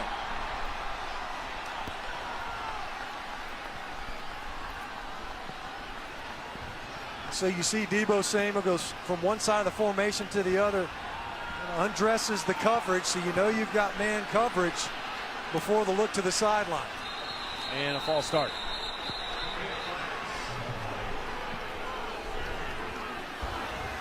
Prior to the snap, false start, 63 on the offense. 5-yard penalty, 3rd down. This happened a couple of times last week versus Kentucky, where the entire offensive line's pass setting or moving, and Donnell Stanley's just not ready to snap the football. You could see there the rhythm was shaken up a little bit, because you see the umpire stood over the ball to give Missouri the opportunity to substitute. They're allowed to do that if the offense does so as well. So now a 3rd and 11. Gamecocks have to get to the Mizzou 37. Scarnecchia will run it himself and dive out the 40-yard line. And Christian Holmes, who tried to deliver the hit, took the bigger blow between those two. It looked worse, really, than I think it ultimately was, as you see South Carolina for the second time in this game in very similar field position scenario, going for it on 4th down. And a timeout.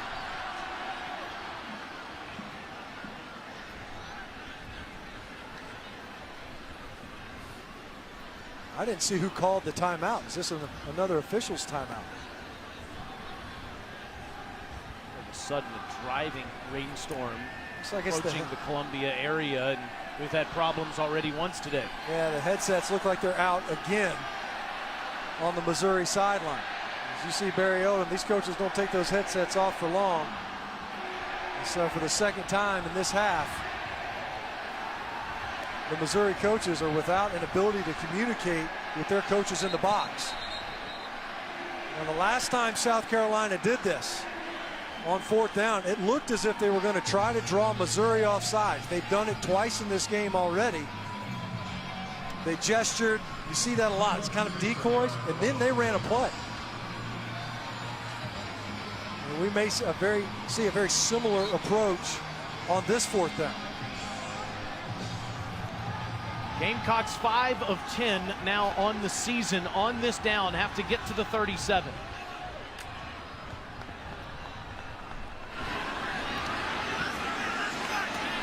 Scarnecchia.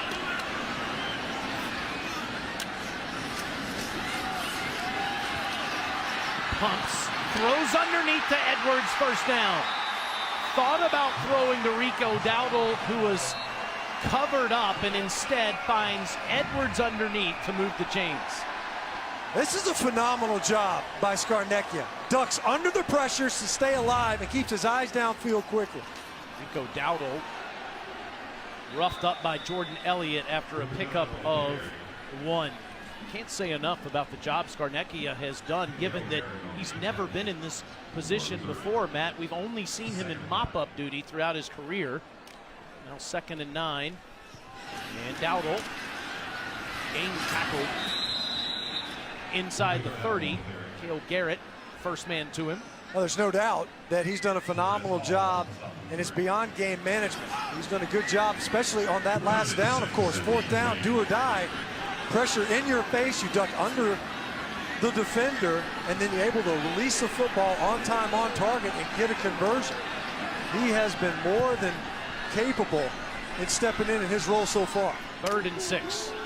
And it looks like Mizzou's offsides. Free play, and it's inside the 15, inside the 10 to Shi Smith. That is a 20-yard pickup from Scarnecchia to the sophomore. On the defense, number 99. Penalty is declined. Result of the play, 1st down. The 3rd time Missouri has afforded a free play.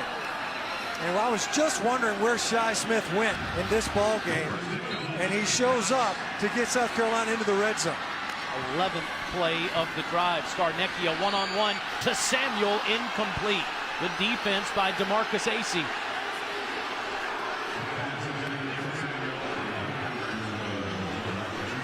You're trying to give your playmaker a chance. That ball was a little bit inside and a little bit underthrown. Good job by Acey. Got his hands up just at the last second to deny the reception. Scarnecchia, middle of the field to Samuel. Touchdown, Gamecocks.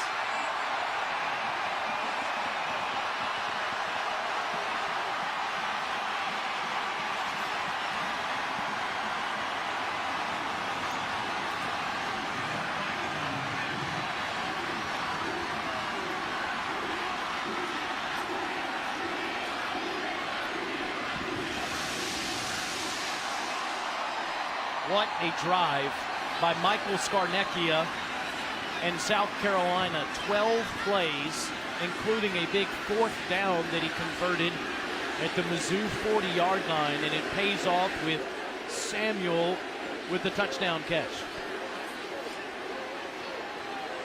Parker White now to make it a 2-point game.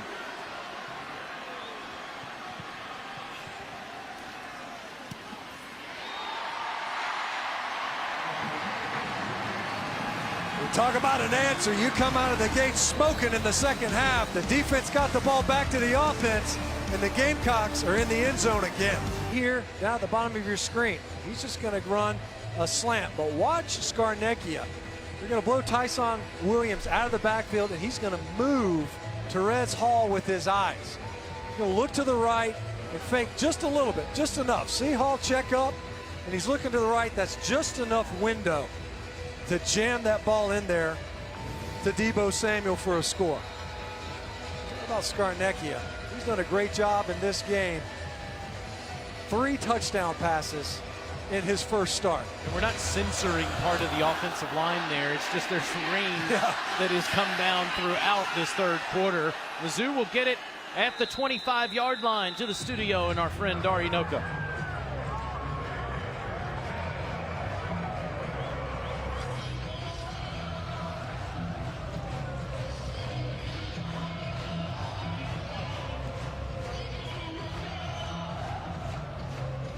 Alabama all over the Arkansas Razorbacks today. I know that you're really trying to search for progress, but it looks like the Razorbacks have been fighting hard the last couple of weeks against Texas A&M and Alabama. Meanwhile, this one's turned into a dogfight.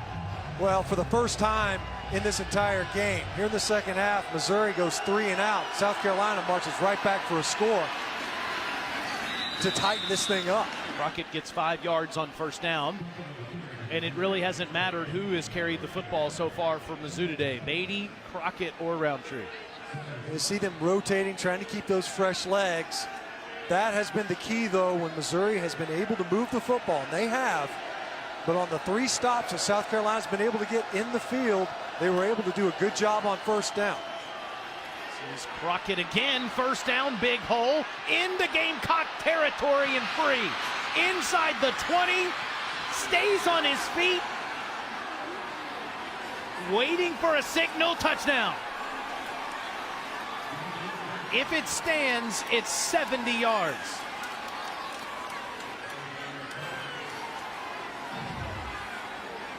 Make sure he stays in bounds. It looks like he does. Well, he drug his toe at one point, but it looked like he was dragging it in bounds.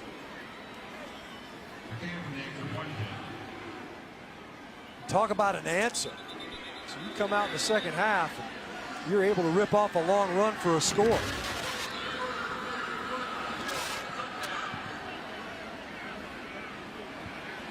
That would tie the longest play of the year, as earlier this season, Mizzou had a 70-yard touchdown catch by Cam Scott. It's pretty remarkable balance by Demarie Crockett. J.C. Horn was diving at his feet. Watch number 7 for South Carolina, as Crockett is trying to stretch his lead over the defenders. He takes a swipe.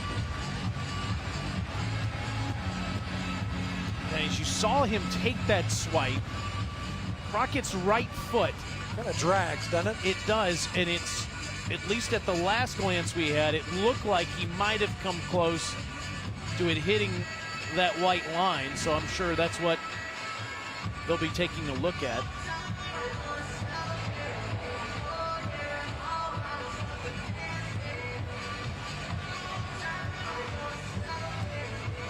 We were just talking about how Missouri keeps their backs fresh. Here we are in the second half, as you say, another look of Crockett's long run. As you mentioned, Taylor, after this swipe, watch his right toe drag. And that right there, is that enough to overturn the call? That will be the decision that will have to be made up in the booth here by Doug Linebarger. That's a great look at it. I don't see indisputable evidence that says that his foot is out of bounds right there.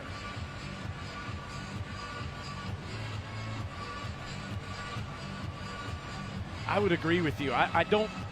It's certainly you're looking so intently because you think there's a chance, but that's not enough to say irrefutably that you know he was out of bounds at the 11-yard line.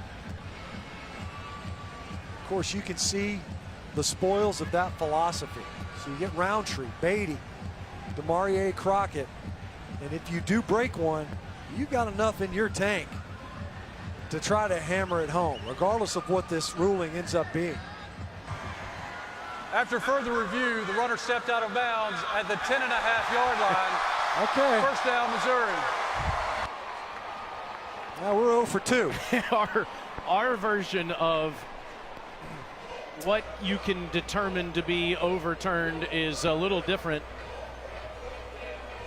But certainly it looked really close, whether or not that foot was out of bounds. So that's a big call, because if Missouri, like 3 times prior in the red zone, is limited to 3 points, this is still just a 1-score game. So that's a 59-yard run for Crockett instead of 70 yards, and it'll give Mizzou the football just outside the 10-yard line as the rain continues to pour over Williams-Brice Stadium.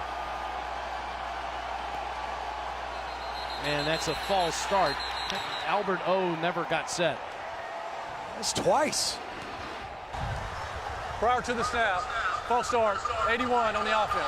5-yard penalty, first down. And that's some of the mechanics that Derek Dooley's talking about. You know, Drew Lock's working with more shifts, more motions, and it looked like Okuwebanam, you see him, number 81, he was either early or he thought that he was going to motion across the formation. Either way, the second time now where we've seen number 81 early, and it's cost Missouri 5 yards.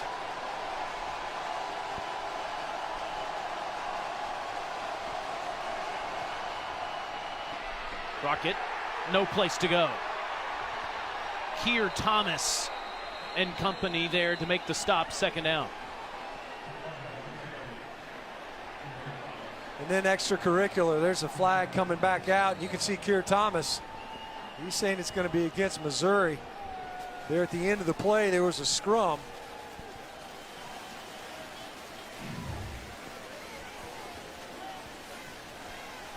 Thomas talking to Crockett. It's always the second guy, right? After the play was over, unsportsmanlike conduct, number 16 on the offense. 15-yard penalty. The down counts. It is second down. That is number 16's first unsportsmanlike conduct foul. The third unsportsmanlike conduct penalty in this game. The previous 2 were offsetting. Now, Keir Thomas is lucky because it looked like his arm was being held back. Otherwise, that's offsetting. Either way, Demarie Crockett, you got to show poise. Players are going to try to draw you into something like that. Get in your head a little bit, see if they can't get a reaction. They did, and now you're outside of the red zone. We just got done talking about how good South Carolina has been defensively, and now you've got second and forever to convert.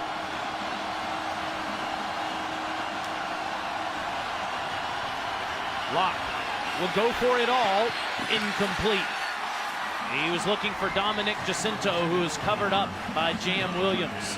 And like you said, originally it was ruled a 70-yard touchdown run by Demarie Crockett, overturned upstairs, and they go from that ruling to now a 3rd and 30 just outside the 30-yard line. Just a huge momentum swing there. You take points off the board. Say the ball carrier steps out of bounds, back-to-back penalties, 20 yards.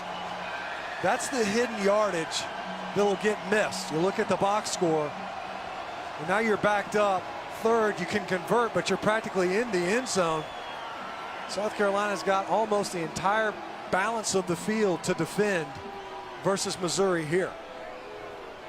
David Smith, the referee, has gotten a lot of mileage running around in the third quarter as both teams have had headset issues, given this driving rainstorm that the teams are all of a sudden playing in.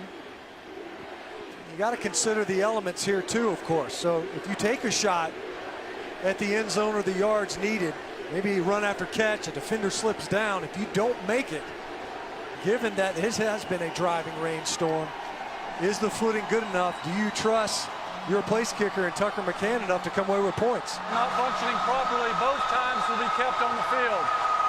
There's 7 minutes and 57 seconds remaining in the third quarter.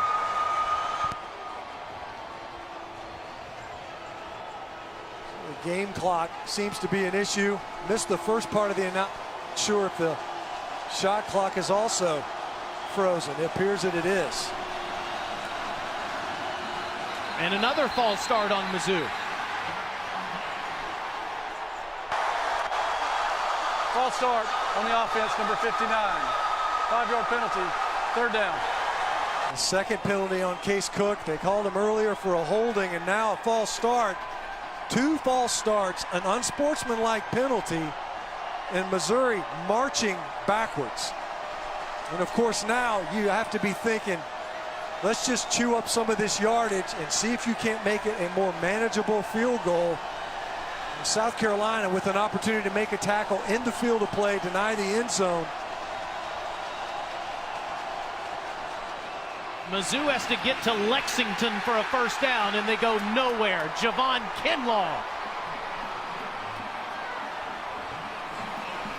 Twice now in this half, Javon Kinlaw coming up big. He's been relatively quiet. He got a negative yardage tackle for loss earlier. He and Keir Thomas both 7:40 remaining in the third quarter. working their way into the backfield. It's exactly what Missouri was trying to do. Let's just pick up yards, keep it in the middle of the field, and kick a field goal. And instead, Fatoni asked to try to pin South Carolina deep. And he drops it, picks it up, and is tackled back at the 47. It was a good snap from Drew Wise, but Fatoni could not handle it, and Bryson Allen Williams was there to make the tackle. What a remarkable turn of events for the Gamecocks. It's punt safe. They didn't even have a return man back. Fatoni can't field the snap, and South Carolina dodges a huge bullet. Monday at 7 Eastern, Thinking Out Loud is back with Greg McElroy and Marcus Spears. They'll talk football and want your participation via social media throughout the show. It's also available streaming live on the ESPN app. No doubt they'll talk about Mizzou's last drive, which was a comedy of errors after the touchdown was overturned. Rico Dowdle gets the edge. Down the sideline inside the Mizzou 30. Khalil Oliver knocks him out. Well, the running game was starting to nibble at the edges of the Missouri defense. Tyson Williams got going a little bit in the second quarter, and now Rico Dowdle getting to the edge. Well, a late flag comes in, and it's a holding call. Replay first down. That goes against South Carolina. Now we understand why they were able to get to the edge.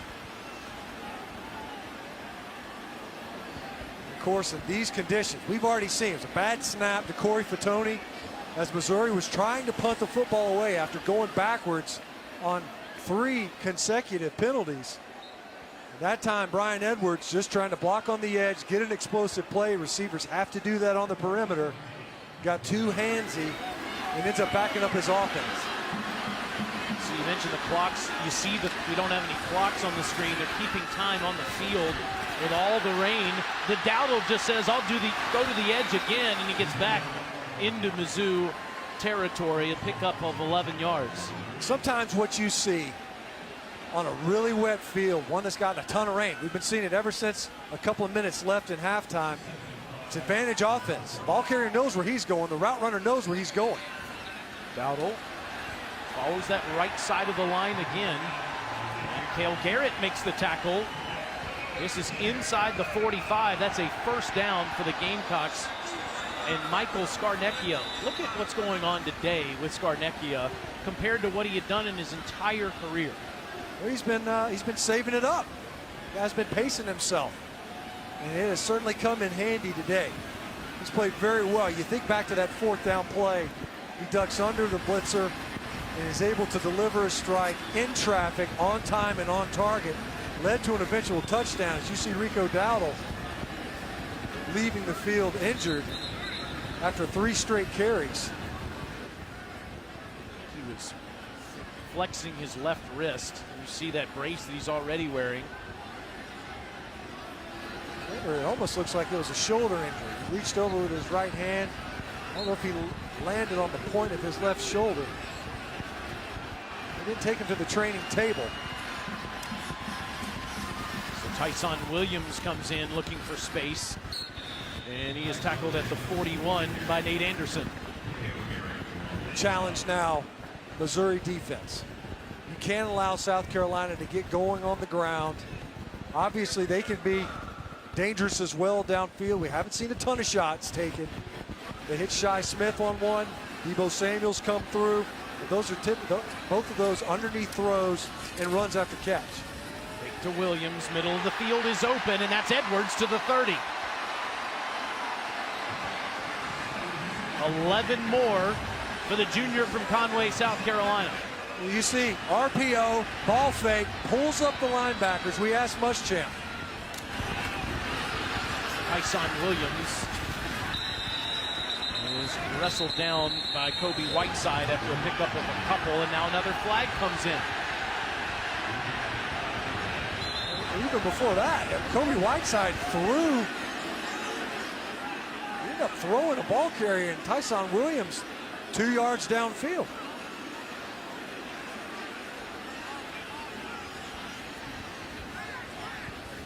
We have had all kinds of extracurricular activity after the play in the second half, and I think this might be the most egregious example.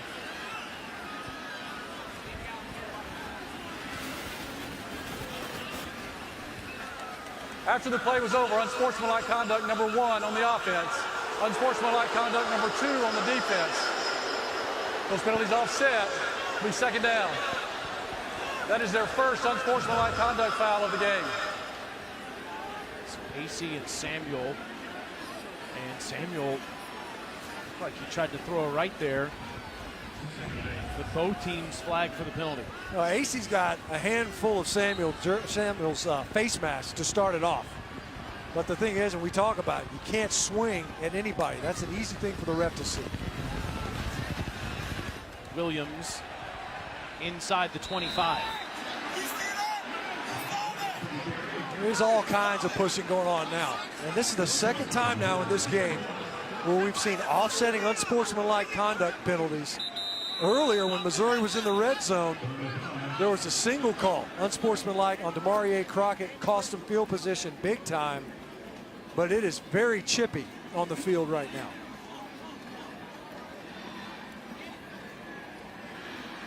Nate Anderson, a little hobbled there, the senior from Toronto, Canada. So he leans on a couple of staff members on what will be a 3rd and 4.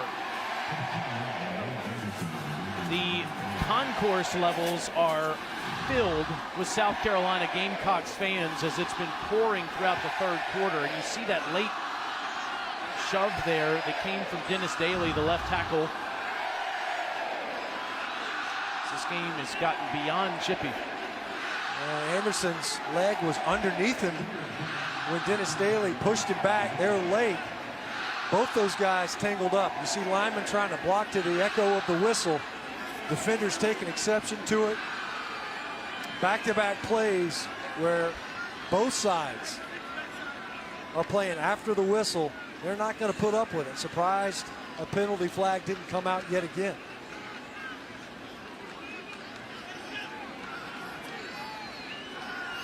The rain starts to slow down a little bit. Center judge just trying to keep that ball ready for play. So the last update we just got is that there are 5 minutes and 40 seconds left in the 3rd quarter. Had some technical challenges today in the stadium given all of this rain that has come into the Columbia area. Both teams' headsets did not work for a while. It looks like they're going through some issues again on the field.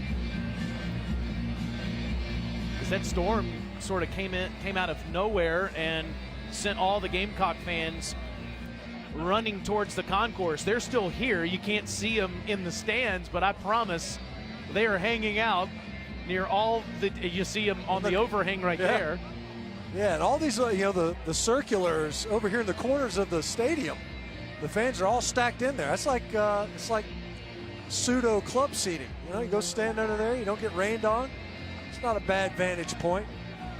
I'll tell you, all of our equipment is also A little soggy. felt the precipitation today, and thanks to Andy and Wayne who work here in the booth, they have been working hard to make sure it stays dry. Let's go to a 3rd and 4 now for the Gamecocks at the Mizzou 25. Scarnecchia tries to set up the bubble, but nothing's there. It's 4th down. Chris Turner applying the pressure. Good job that time. We saw South Carolina able to hit on a screen pass and get out of the gate. 5:24. So we're reminded 5:24 left in the quarter. And Missouri able to turn away the offense. And we'll be curious to see the snap hold battery here for the field goal attempt. And Parker White hasn't attempted one north of 40 this year. He missed from 38 last week. He's 4 of 12 beyond 40 yards. This from 42. And that one is straight down the middle. The Gamecocks lead for the first time today. Parker White, the sophomore from Mount Pleasant, South Carolina, puts his Gamecocks in front. To Columbia, where the rain has started to let up, but it has made a lot of difference out here. First of all, is the clock is not working, so the official is having to use an old school clock or a watch, turn it on and off. Will Muschamp coming over constantly to say, what time is it? How much is left on the clock? The other big difference is what's going on the Missouri sidelines. They are constantly practicing catching the ball because they can't use their gloves. Whereas if you look at the South Carolina sideline, they're able to stay under an awning. Beatty doesn't get to the 20-yard line, so all sorts of issues here in the 3rd quarter, especially for the Missouri Tigers. Well, the last time they had the ball, initially had a 70-yard touchdown run by Demarie Crockett, but it was overturned upstairs. Missouri would get it a 1st and 10 just outside the 10-yard line. Several negative plays and a personal foul, and ultimately a dropped punt gave the Gamecocks position at midfield, and now have the lead for the first time today. 5:25 to go in the 3rd quarter. Locke, sideline pass incomplete. He was looking for Jalen Knox, and J.C. Horn said no, sir. Take a look at J.C. Horn coming back out on the field. It's an interesting point. It looked like that ball might have gotten tipped right at the line of scrimmage. Either way, interesting point that Chris was making about the gloves. Home field for South Carolina if they want to swap out gloves as they get wet. Road game for Missouri and nowhere to hide from the elements. Hardest rain of the day is there's some confusion in the backfield with Beatty, and Locke will just slide down to protect himself. Beatty ran the wrong way, and Locke couldn't find him. It looked like this one might have been on Locke. Watch Locke, he reverses the wrong direction. Either that or he expected Beatty to be on his left. The true freshman more than likely was misaligned in the offensive backfield. Drew Locke clearly expected the ball carrier to be on his left. Barry Eldham knows Beatty, really talented kid, but it's early in his career, maybe a major misstep there. 3rd and 12. Locke trying to set up the bubble, intercepted, picked off, and it's a touchdown. Sherrod Green.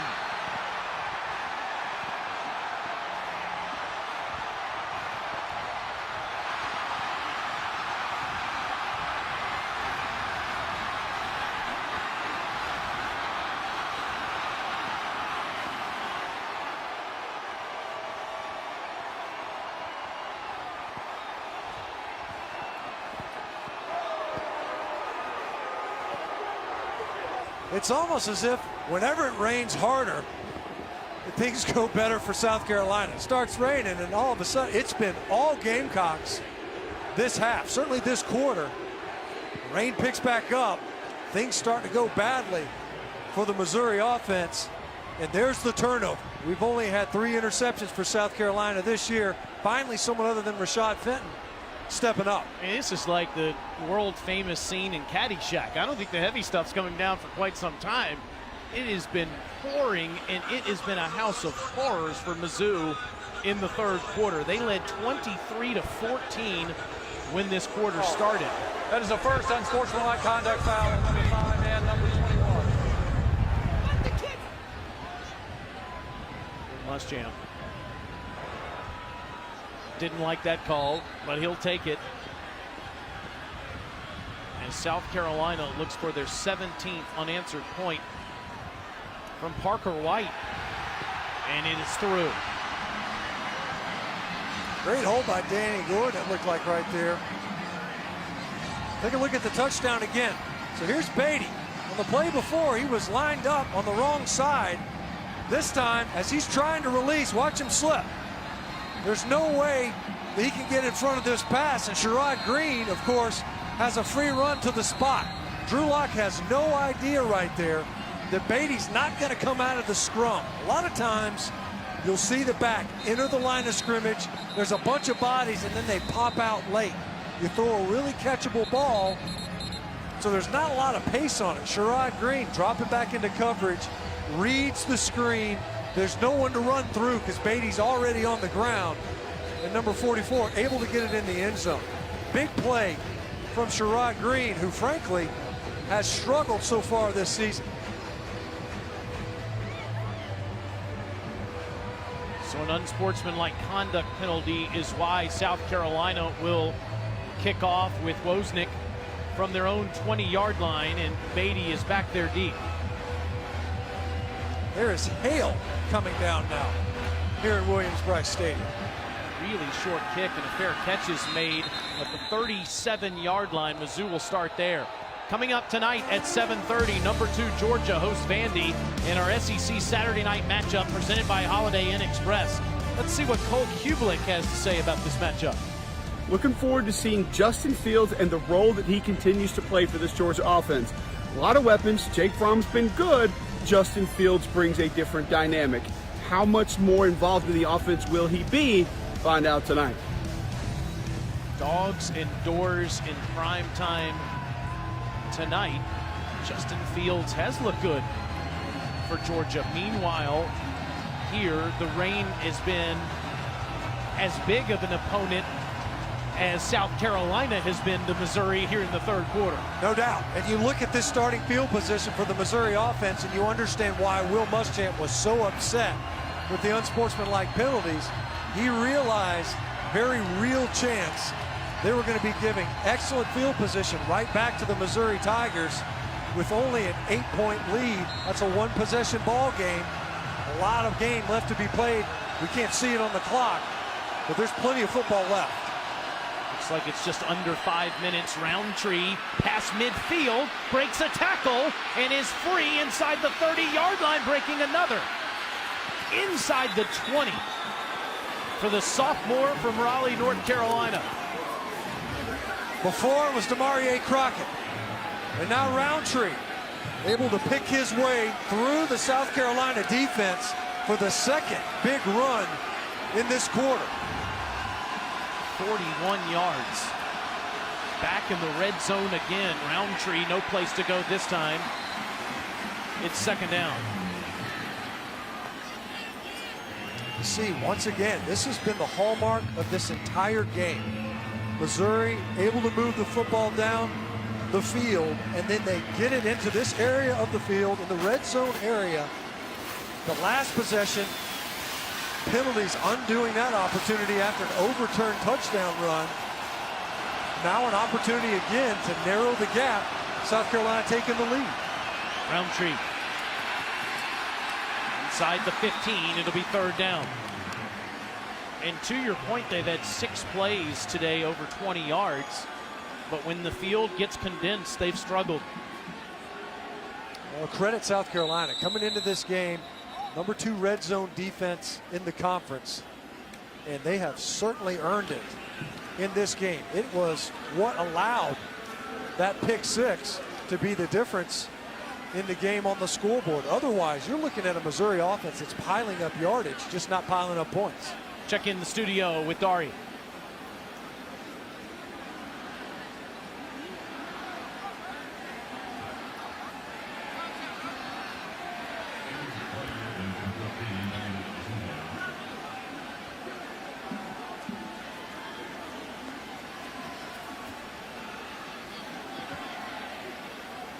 here, Dari, we're not completely sure how much time is left in the third quarter as they're keeping it, as Chris Button said, by stopwatch on the field at the moment. And both coordinators have come down from the booth given that the headsets were having issues. So Derek Dooley, the offensive coordinator, there you see him now on the sidelines. And we're being told that 3 minutes and 30 seconds are left here in the third quarter.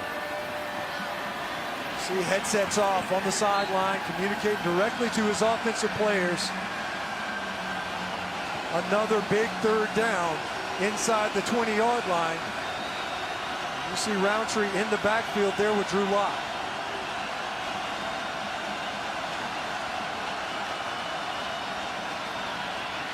Lock, end zone, incomplete.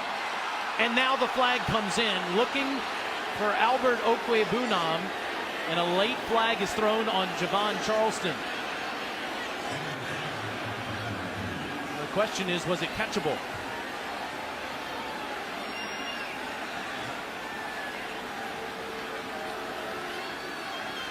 We talked about the mismatch that number 81 creates. Pass interference on the defense, number 17. Ball be played at the spot of the foul. First down. See right there on the right side of your screen. You see Charleston's on his back. 3:07 remaining in the third quarter, 3:07. Ball was, you could see why they would take a long look at it, because it was certainly out in front of Okwuegbunam. As it is, a fresh set of downs for the Missouri offense. Marked just outside the 2. The ball on the ground as he never got the snap, and it looked like Roundtree might have been the first person to it, and he is. Colon Castillo came out earlier at center. When we talk about Drew Lock, doesn't spend a ton of time under center. You get down to the goal line, you're under center, your offensive center is not only snapping the football, he's trying to reach a nose tackle who is right over his nose. It's easy for that ball to hit the quarterback to one side or the other of his snap hand. That time squirts loose, and again, Missouri ceding yardage when they get down in scoring position. Back to Roundtree, end zone, batted up in the air, incomplete. It bounced off of Jalen Knox as Charleston got in there again. Third down. Credit the defenders for South Carolina, the 7th pass breakup in this game. And these are quick hitters. You've got to be twitchy. You got to come out of your break and get in front of the receiver quick. And that was J.C. Horn who did just that. Third and goal. Missouri 2 for 6 in the red zone today, scoring touchdowns.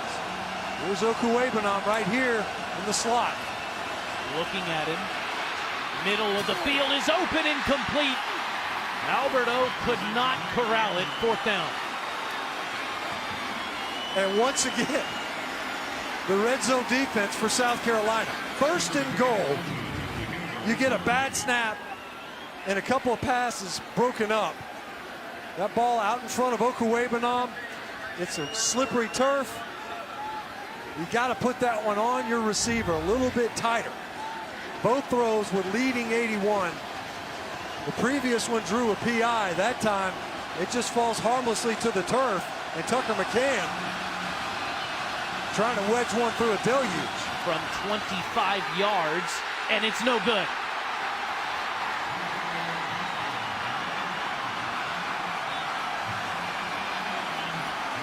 A season ago, South Carolina feasted on turnovers. They would find ways to get stops. And in this one, we talk about the field goals Missouri's coming away with. And because of the elements, largely, they come away with no points after having a first and goal to go on the 3-yard line. Muschamp going crazy over there on the sidelines.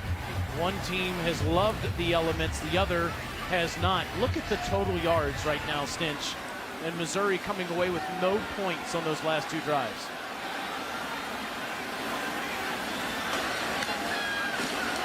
Garnecchia, Rico Dowdle. And Rico's ahead for 3. When you think about it, the first scoring drive, the touchdown for South Carolina, you get an unintended onside kicker, at least that effect. You get a pick 6. Missouri's just moving the football up and down the field, but just hasn't capitalized. You see on the screen, 2 minutes to go in the third quarter. High snap, Dowdle dives ahead to the 25-yard line. Be 3rd and 5 from there. Brandon Lee on the tackle. You and I are proud members of the Deep South, born and raised in this area.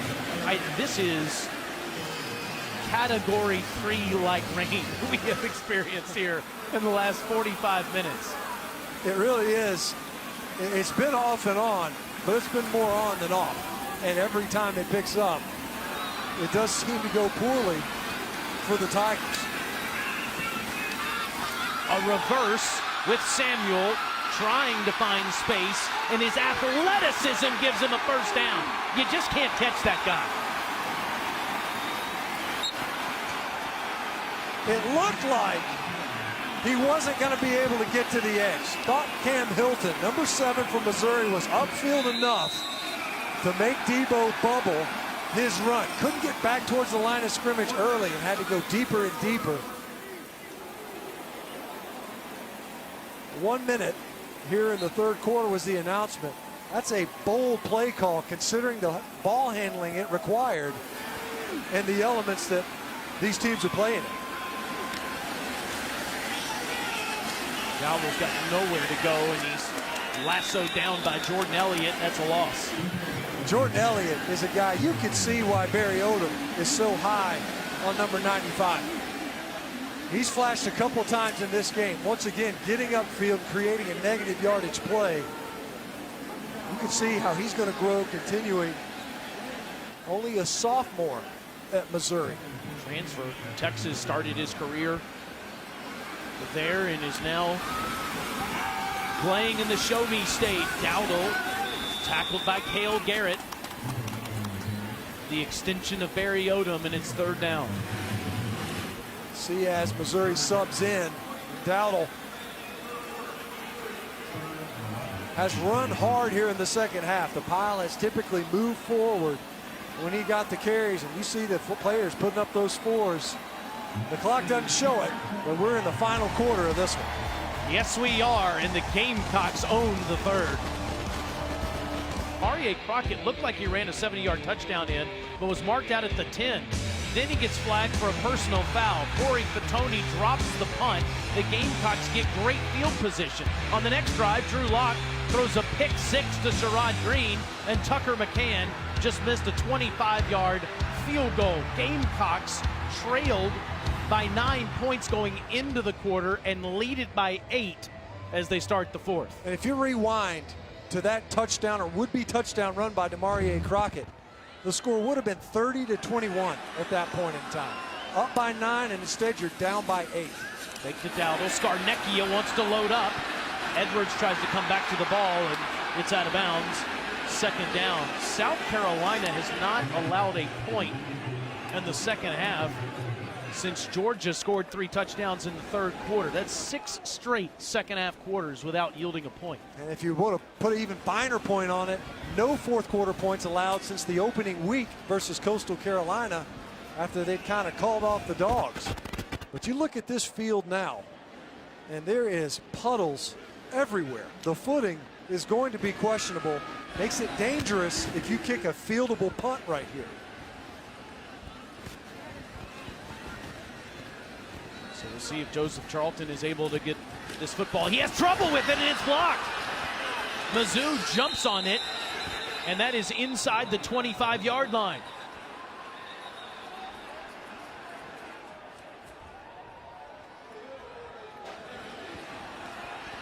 You got it. Second illegal formation call on South Carolina, of course, will be declined. Missouri coming after it. You know, before Fatoni from Missouri didn't field it cleanly. That time, for sure, Missouri was coming after this kick. As you see, it's Tavon Ross that blocks it. And then Journey Jones was the one that picked it up. And so Missouri has the football at the Gamecock 21-yard line. Huge opportunity for Missouri here. We just got done documenting how well South Carolina has played in the second halves of ball games defensively, but a very short field to start this drive. Roundtree has the edge inside the 15, near a first down at the 12. TJ Brunson on the tackle after 9 yards. Big run once again by Roundtree. And in this half, the backs have been able to get loose on a couple of nice ones. That time able to get to the edge again. You want to make sure that you're playing clean football. That's something that Missouri has not done. Penalties and negative yardage plays have plagued them. Drew Lock keeps it himself inside the 10, gets a block from Blanton, and he's out near the 2-yard line. I think it's worked every time this year for Drew Lock. It worked earlier in this game. You see Bryson Allen Williams just crashing down from the edge on the would-be ball carrier. No handoff, nice pull by Drew Lock. He almost always picks up the first and big yards. Roundtree dives to the pylon, rides some defenders, touchdown. The rain stops and Missouri's offense starts. You see Roundtree take the handoff. He tries to go up top. And somehow it's that second wave. You see Yasir Durant, Paul Adams getting in there for the final push. And as you see Missouri, they're going to go for the 2 points here.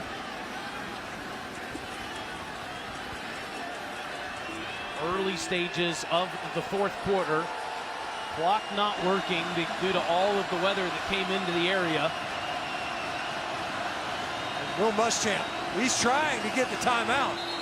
He's all the way down on the 5-yard line. Timeout. South Carolina. They're first. This will be a 30-second timeout. You had to know that they were going to go for 2 there, try to knock this game up. Correction, there's 13 minutes, 54 seconds remaining in the fourth quarter. 13:54. Let's get a report on these conditions. Down to Chris. Well, there are areas of this field, as you can see, that are starting to pile up, but you can't even take a step without it splashing up. Now, granted, I'm trying to run and I don't have cleats on, but still, every time these guys take a step or they try and make a cut, it's extremely slippery. It's break out the snorkel gear. There's going to be some, especially some of these piles and puddles. Those refs are going to have to get guys out of the pile quickly for fear of drowning. Somebody's going to get stuck at the bottom of the pile and their face full of water. It's unreal, that storm that came through the area in the third quarter, and it has left us and moved northeast. And now Mizzou will try to tie it up. Here's Okuwebanam down here matched up against the true freshman, J.C. Horn. That's where Locke is looking.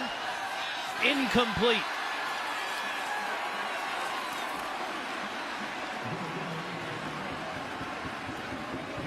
So Missouri gets its first blocked punt in 3 years. It results in 6 points, but they trail the Gamecocks by 2.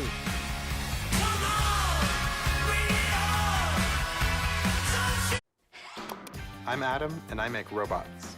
The new Surface Pro can handle all of my programs. I can paint, I can mold, I can code. I can take an idea from a sketch and turn it into a real product in one device. It's pretty amazing. You got a project, you need a part. So you go to AutoZone.com. You find the part, you order the part. You choose free next day delivery, and you sleep. The next day, you get the part, and the job gets done. Free next day delivery from AutoZone. Available on up to 100,000 parts.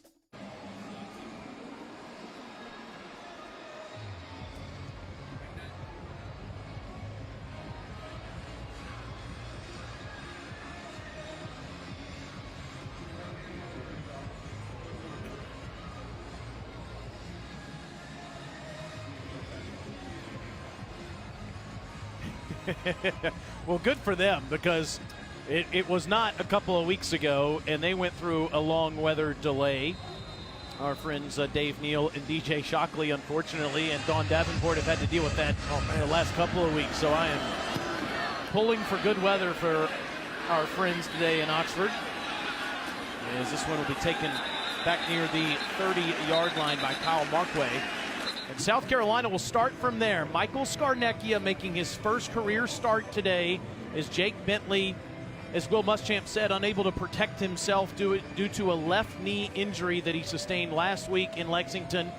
Jake is dressed out today and did go through some of the warm-ups, as did Dakarrion Joyner, the third quarterback. But this has been Scarnecchia's game from start to finish, and he's looked strong. He has. You know, it doesn't seem as if they ever really considered any type of a rotation. I'd been shocked, really, if Bentley had entered in this game. It hasn't been necessary the way Scarnecchia has played. Tyson Williams looking for space, and he's going to lose yardage. Walter Palmore is there. Coming into this game, we talked about how much more physical Missouri was playing along both lines of scrimmage, but especially defensively. You could see it their last time out versus Georgia prior to their bye week.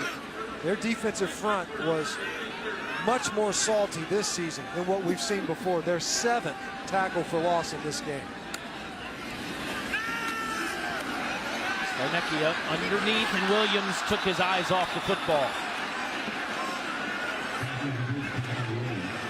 And Tyson Williams, usually a very reliable receiver out of the backfield. He knew what he had there was a turn and run. Going to have to field it cleanly and then get upfield, knowing that a defender would be closing. Job one is secure the catch. 13-14 left in regulation. Play clock and game clock being kept on the field. Scarnecchia, middle of the field, and it's stripped out. DeMarcus Acey. Great defense there on Brian Edwards. Edwards is frustrated. Acey was right there. This is a well-thrown football. And Edwards had a chance to come up with that one. That's twice. You could see the frustration on 89. Had some issues last week versus Kentucky and a couple of times in this one. Since the last couple of times we've seen both teams try to punt the football, but each punter has had trouble making the catch, resulting in the other team scoring touchdowns. So Missouri might try to come after this one. Charlton drops it again. He will try to run for the first down. He's got room, and he fumbles the football, and the Gamecocks are on it. Shy of a first down. Missouri will get it right there.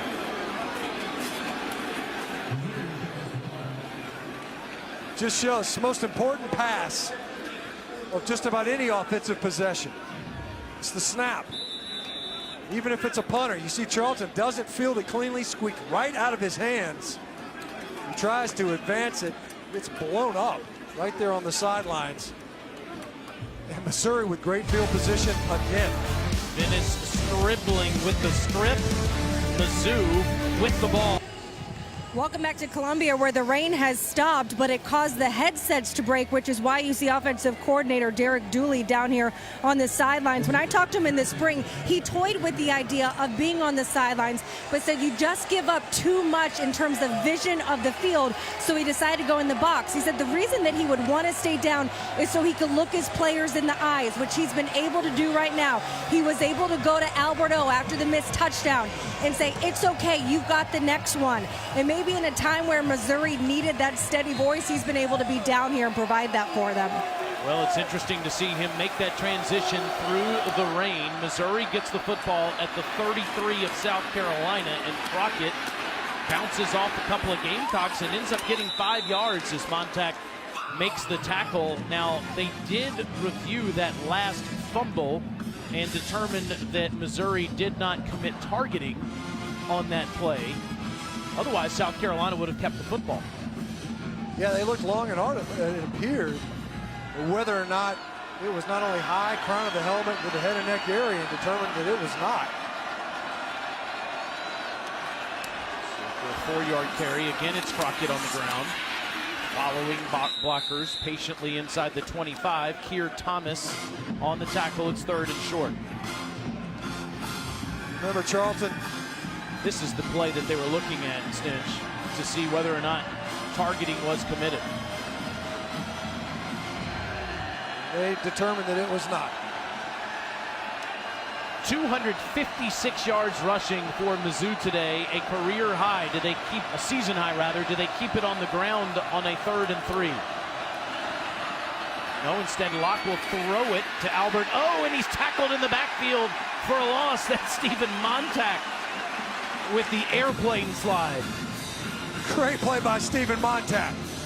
He triggers up. They bring perimeter pressure. Jamias Williams was blitzing from the slot. He was over Albert Okwuegbunam. And Montag coming up, that's a big man that he's taken down in the open field. And a fine open field tackle by 22. Drew Wise will snap it, and Tucker McCann will try to kick a 44-yarder.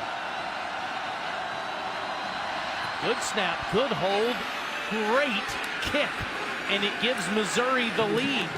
Tucker McCann, just 3 for 7 over 40 yards this year, comes through.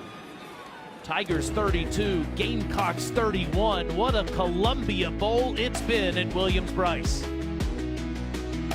Beautiful facility right outside of Williams-Brice Stadium. McCann, a short kick, and this one will roll out of bounds, so Gamecocks will get good field position, and you see the clock is back. 11:01 to go in the 4th quarter. What did we do before cell phones? What did we do Kick out before? of bounds, number 19 on the kicking team. The ball will be placed at the 35-yard line. 1st down. What did we do before GPS and before we had a game clock on the screen at all times? Well, Chris showed us. You get a shopping bag and a stopwatch. Keep it on the field.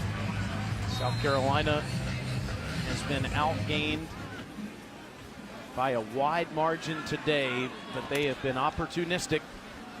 Trail by 1 to the Missouri Tigers. Michael Scarnecchia in his first career start with 3 touchdown passes.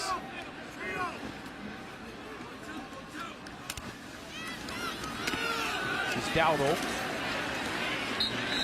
Gets ahead to the 39-yard line. Missouri could not play in the rain as South Carolina outscored them 17-0 in the 3rd quarter. It stopped as we went to the 4th. And Missouri has scored all 9 points in this final frame. And that's kind of been the story of the season for South Carolina, where there are this spurts of scoring. A 21-point quarter in the 2nd quarter for Kentucky, a 21-point quarter in the 3rd quarter for Georgia. You haven't necessarily seen that, at least not to that extent in this game so far versus Missouri. Dowdle again, and he's ahead to the 41-yard line, and the fans want to see Scarnecchia air it out. You can see what they're obviously trying to do. Now look, this is a 1-point ball game. Dowdle has done a good job, not only getting a positive yard, but you want to make it 3rd and manageable if you can. You throw it on 2nd down there, it's incomplete, slick conditions, and you're looking at a 3rd and long.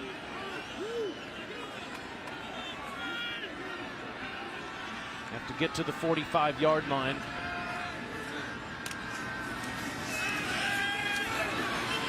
Scarnecchia throws a laser, and it's caught at the 49 by Brian Edwards. I'm going to come right back to Brian Edwards. He's dropped a couple on 3rd down. This time, Scarnecchia comes right back to him. One of the best receivers on this South Carolina offense, and he comes up with the catch and the conversion here at midfield. And you can tell he's a bit banged up. Cannot put complete pressure on that right leg. He has an ankle injury, but 5 catches today, 130 now in his great 3-year career. From midfield, Dowdle for 4 more. Perez Hall on the tackle as the Gamecocks get back into Mizzou territory. This series is 4 apiece. South Carolina has beaten Missouri 4 out of the 6 times that they have both played in conference together. Mizzou beat them before they joined the SEC twice. Gamecocks have won the last 2.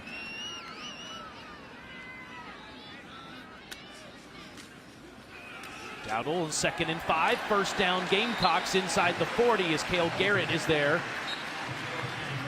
As they ride Dowdle on 1st and 2nd down. Well, you could see Missouri playing 2 deep safeties.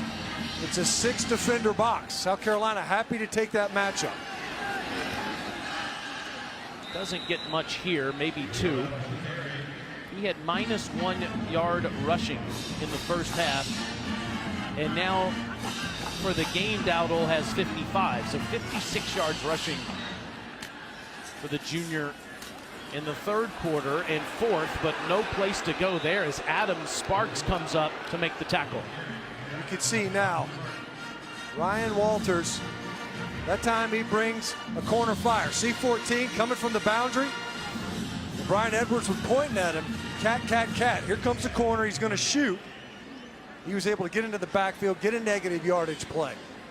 On the previous couple of runs, you're playing a straight 6-man box. 6 defenders, you got 6 blockers. Gamecocks able to pick up yardage. Last couple of downs, Missouri attacking the line of scrimmage with extra defenders. Scarnecchia, again a strike to Edwards. Did he complete the catch? He did inside the 30 down at the 28. He took a hit from Terez Hall. He gets rocked. Look at the concentration. Clean play. Terez Hall dropping in coverage, and Brian Edwards gutting it out. As you mentioned, he's not full speed. He's had a couple of drops, 2 big catches already on this drive, and took a shot on that one. Everyone knows that South Carolina will run it on 1st down, and Tyson Williams gets to the 25-yard line. Clearly, Will Muschamp and his offensive coordinator, Brian McClendon, are trying to be as smart as possible and limit the mistakes, even if it's too conservative for some of the fans. Hey, look, I mean, you've always said, if you have to punt the football away, that's fine. That's been dangerous. It's cost South Carolina points here in the 2nd half. 2nd down, here comes the big rush, and Scarnecchia is able to get it out incomplete in front of Edwards as Cale Garrett comes flying in there. Watch 47 right up the middle. And see Rico Dowdle, he was checking over there to the edge pressure. They were bringing Terez Hall as well. No one accounted for Cale Garrett right in that A-gap, the gap right next to the center. You always have to be A-gap secure. Your protection has to be sound inside out. Scarnecchia lucky to unload that football. The 11th play of the drive is a 3rd and 8.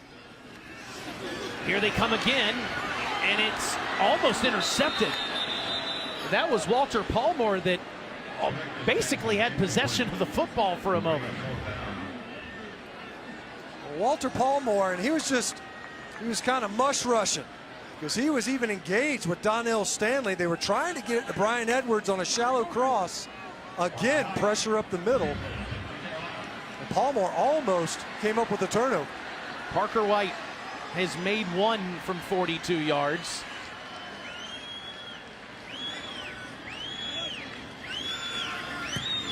And now he's got another, and the Gamecocks are back in front.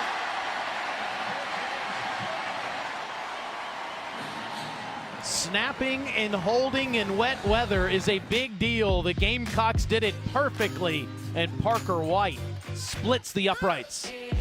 Mel Kiper, Derek Dooley says that he has all the tools. He has to learn how to be a complete quarterback, though. Beatty tackled with flags coming in before the 20-yard line. Drew Lock needs to beat a big-time team, though, too. South Carolina on the road would be one of his biggest victories in his 4-year career as the starting quarterback in Como. Illegal block in the back, number 11 on the receiving team. Penalty is half the distance to the goal. 1st down. Let's get a studio update in Andari.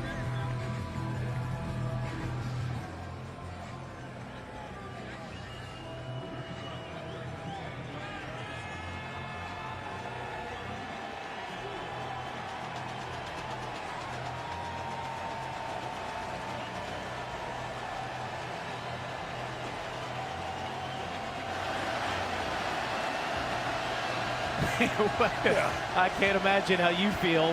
Here, everybody's on pins and needles too, as Mizzou has to start inside their own 10, and Roundtree gets the carry and will pick up about 3. Here, Thomas on the tackle.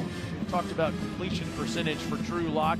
Mel talked about it overall, as it has continued to improve season by season. And today he's 16 for 31, though. Not exactly what he would want, with 1 interception that was returned for a touchdown. Here's his chance to drive Mizzou back and win this football game. Dropped by Jalen Knox. Well, that's the question. With Drew Lock, piles up yards, but you roll back to the only other conference game that Missouri has played versus Georgia. Completed 48% of his passes. Here today, now 16 of 32, albeit with a drop. Jalen Knox had a drop to start the second half, but looking to up that consistency. He's only 2 for 10 in the second half, Locke is, with 2 yards passing and a pick 6. And here he is on a 3rd and 6 from his own 13-yard line. Sideline pass and a catch made by Cam Scott. Now at the end of the play, the Gamecock sideline is saying that Scott fumbled that football. And the field judge says he did too.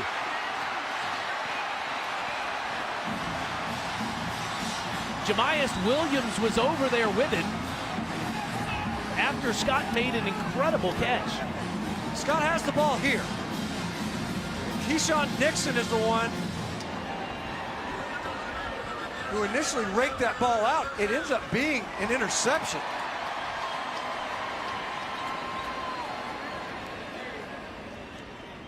You see Keyshawn Nixon, did he ever control this football?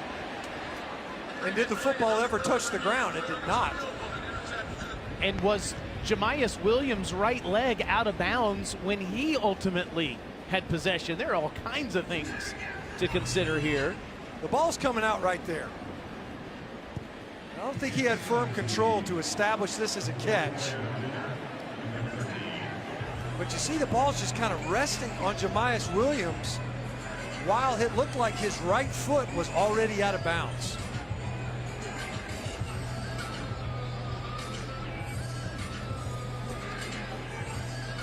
They're both raking that football out. If Cam Scott ever had firm control that would have established, yes, he made the catch, but regardless, Jamias Williams looks like his right leg or foot is already out of bounds by the time he can possess his football. It did hit the ground, his leg, but by the time he had possession of the ball, it looked like his right leg was back up in the air. Well, there are 3 different possibilities here, and let's see what the officials have decided. After further review, the ruling on the field stands of an interception. First down, South Carolina. Ultimately, the officials decide, the replay official upstairs, that he did have control of the football, Stinch, before that leg appeared to be out of bounds. The ball comes out, and it's sitting on Jamias Williams right there, and they're saying that he possessed it. Maybe it was as his cleat kind of drug to the right. It looked like it was just laying in his lap, and he didn't have control of it. Regardless, a huge turnover. Now Scarnecchia wanted to take a shot, instead just throws it away. He was looking to go for a double move at the bottom to the right of the formation to Brian Edwards. You could tell right there, big physical body, and he couldn't quite come out of that second break. Versus Adam Sparks. 89 is not full speed. He's made a couple of clutch catches, but he is not full go in this one.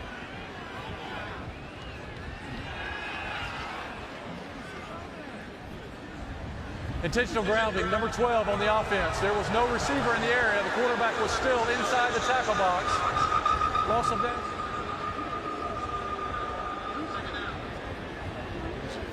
That was a delayed call. It was made by this officiating crew. Scarnecchia is, no question, still in the tackle box, barely moved. The argument from the Gamecock sideline is that there was some miscommunication between Scarnecchia and his receivers. Wow. I don't know that I've ever seen a grounded call. Let's go to the studio and get another update with Dari.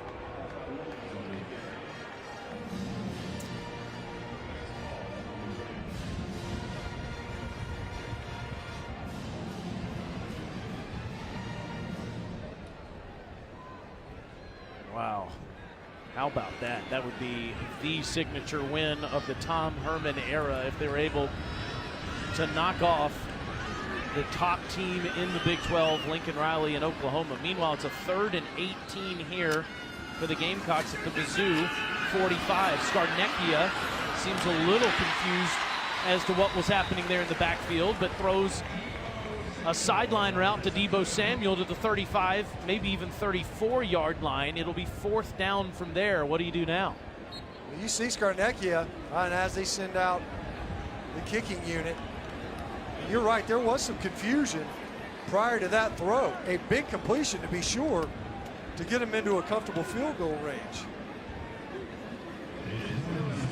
So we did have to pull some of our cameras off of the field due to some lightning in the area.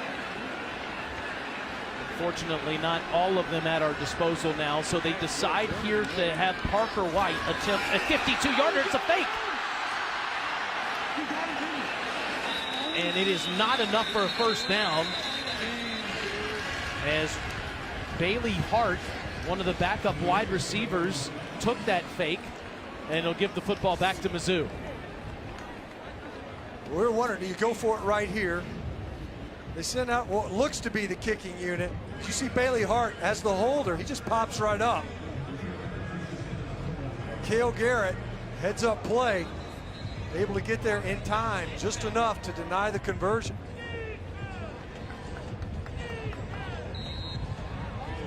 So Missouri gets it back after the turnover on downs, and here's another chance for Drew Lock to be a hero. Team down 2 with 4:06 to go in the 4th quarter. He is 2 of 11 passing in the 2nd half for 2 yards and 2 interceptions. Rolls out wide open down the field past the 45-yard line is Barrett Bannister for his first catch of the season, and that goes for 18 yards. 2nd or 3rd time in this game where they've booted Drew Lock out and able to get a receiver downfield unaccounted for in the coverage. And now quickly, Missouri with the ball at midfield. Lock under pressure dives ahead for a couple. 2nd down, Aaron Sterling in the backfield with him. Bryson Allen Williams there almost immediately went for the kill shot on Drew Lock. Lock, big body, stays on his feet and was able to battle past the original starting at the line of scrimmage.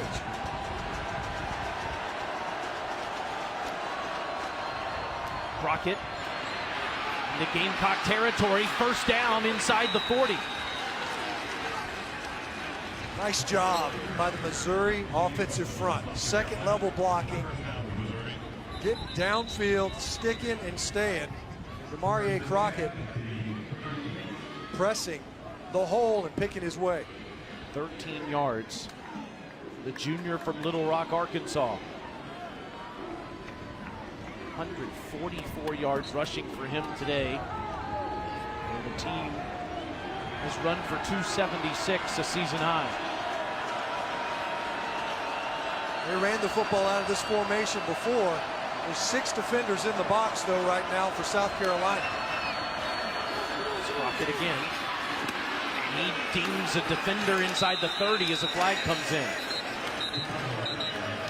It's Keyshawn Nixon that he ran over there, but this one's coming back. They're going to get a hold. Looks like holding number 59 on the offense. 10-yard penalty from the previous spot. Replay, 1st down. Case Cook, he's had a tough day of it. From a hold standpoint, had 2 holding penalties now and a procedure trying to block TJ Brunson. But you've seen Missouri get in that formation before. They stack their 4 receivers as wide as they possibly can. Both times, running into a 6-man box. That's one defender more than they can block. Picked up positive yards both times, but that time, not without penalty. Mizzou, the least penalized team in the conference, coming in today with their 10th there. They now have the focus or forgotten anything that's happened so far. 1st and 20 for Mizzou, and it's Crockett on the ground, and he gets back near the 41-yard line to Chris Button, who I hope has dried out. A little bit. I asked Barry Odom, when you have that momentum going into the lightning delay, how do you capture that when you're sitting around? He said, I'll tell you what, we put it in a bottle and I handed it back to him when we left the locker room. Let's see if they still got it. Lots of rain throughout the 3rd quarter, and then that long weather delay here in the 4th. Crockett bulldozes his way straight ahead. It'll be 3rd down, Stitch. It is so difficult to maintain that momentum. That's the big challenge, because Mizzou is driving right before the back-to-back lightning delays. And now you're faced with the 3rd and 10. The challenge was there was a holding penalty that forced it to be 1st and 20. They had to battle their way back to the original line of scrimmage here for this 3rd down. And look at that today. Mizzou has struggled mightily to convert. Here come the Gamecocks. Locke off his back foot, incomplete. Stephen Montack almost had the pick. TJ Brunson with the hurry of Locke there. It's 4th down. Well, they brought pressure, and they want to make sure that they're getting the Locke, so they're bringing pressure in the interior portion. And look at this. It looks like Missouri is going to attempt a 57-yard field goal from Tucker McCann, who is 1 for 2 from 50-plus yards in his career. He did kick a 50-yarder against Wyoming. And this one is good.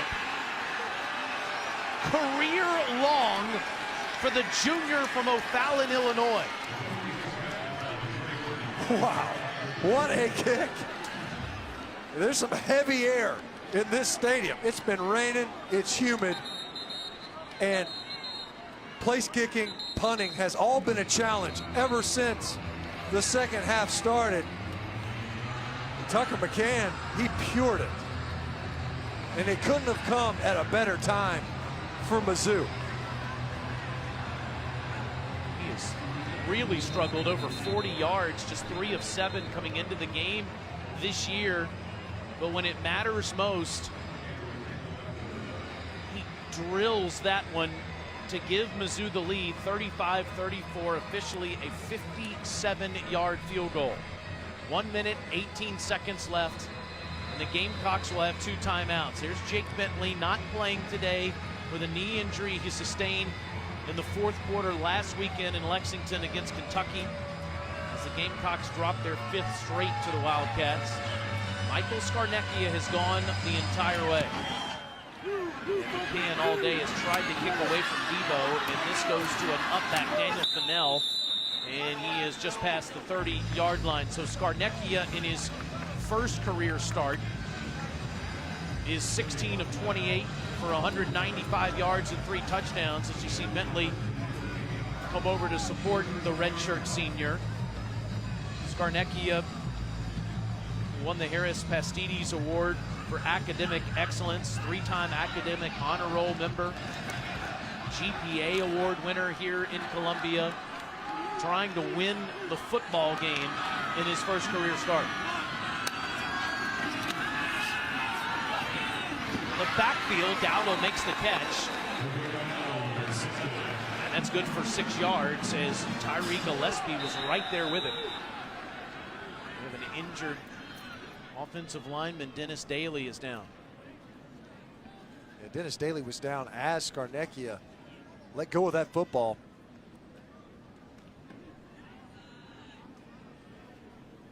Big senior from right here in Columbia, South Carolina. There's been a relatively clean pocket to work from in this game. As you see, number 74, left tackle, left side of your screen, and he was injured almost right away. I don't know if he strained something coming out of this break as he was kick sliding in pass protection, because it looked like he was injured before contact was even made.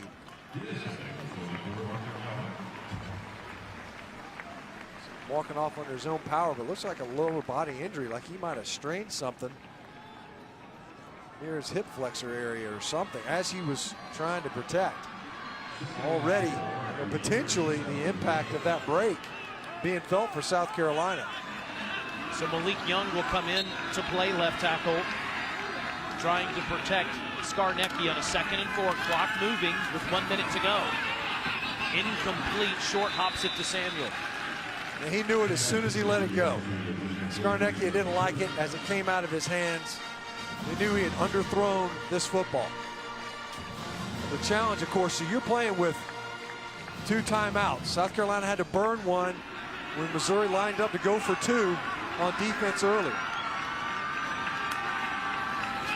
3rd and 4. Rifles one for a 1st down as he finds his tight end, Keel Pollard. Nice pickup that time by South Carolina. Left side of the offensive front, kept it clean, had a secondary blitzer coming. Scarnecchia can't find anything, throws to the sideline, out of bounds. At that time, Missouri only brought 3. Dropped 8 into coverage, blanketed the secondary. Nowhere to go deep. Looked like they were trying to take a shot. Scarnecchia just throwing it away towards Rico Dowdle. We saw Jake Bentley. He had his helmet on for the first time we've seen all game. Scarnecchia has handled this offense well so far in this one. Middle of the field is wide open, and it's Kyle Markway. Markway down at the 27-yard line. You see Missouri, they showed blitz and bailed late, and Markway was wide open.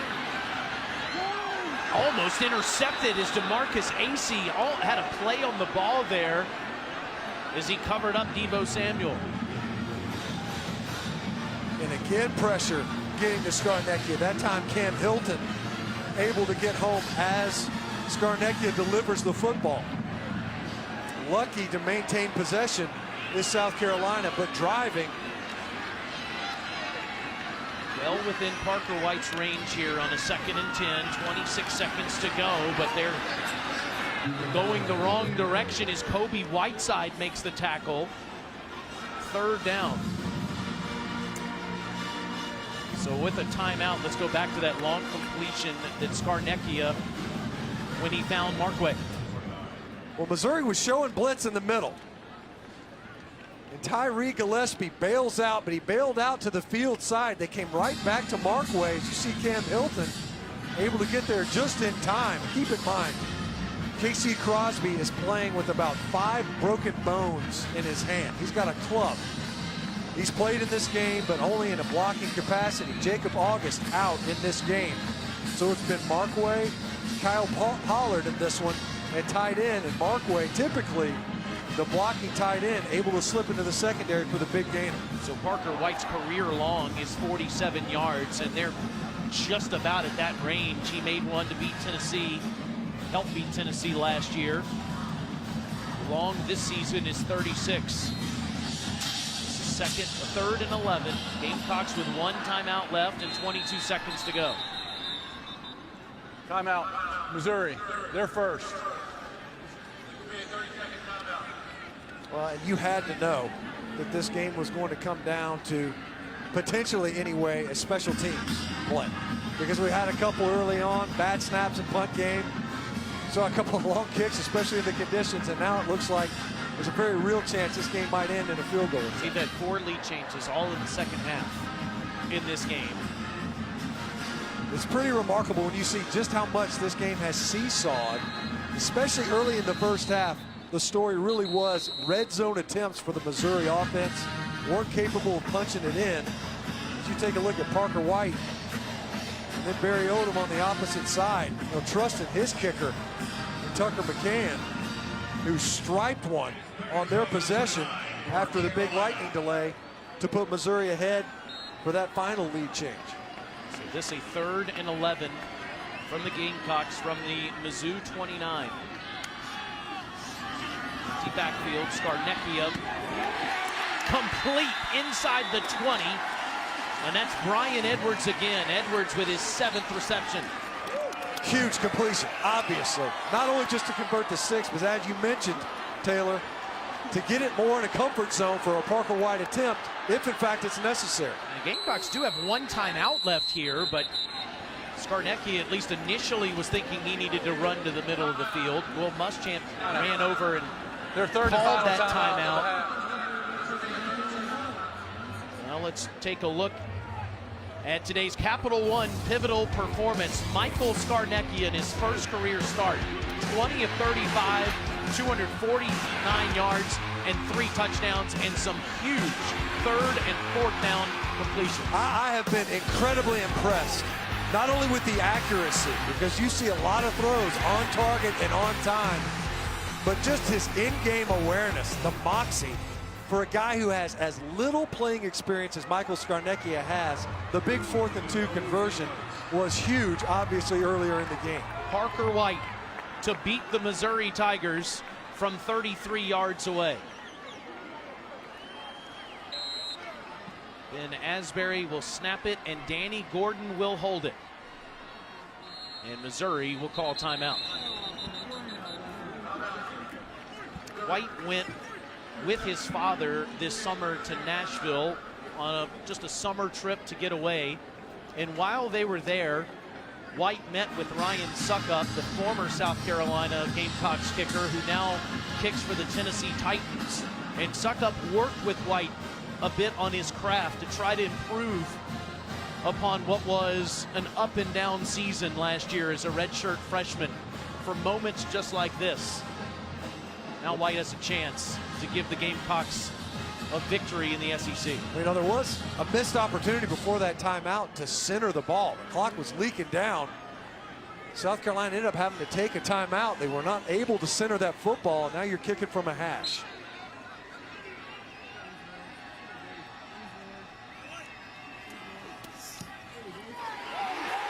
Parker White from 33 yards, and the Gamecocks take the lead.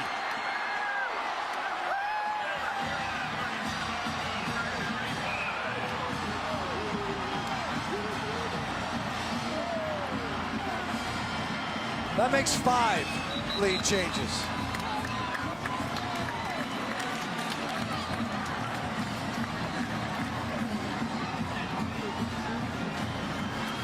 I hope our friends at Capital One are happy with who we chose for the performance of this game.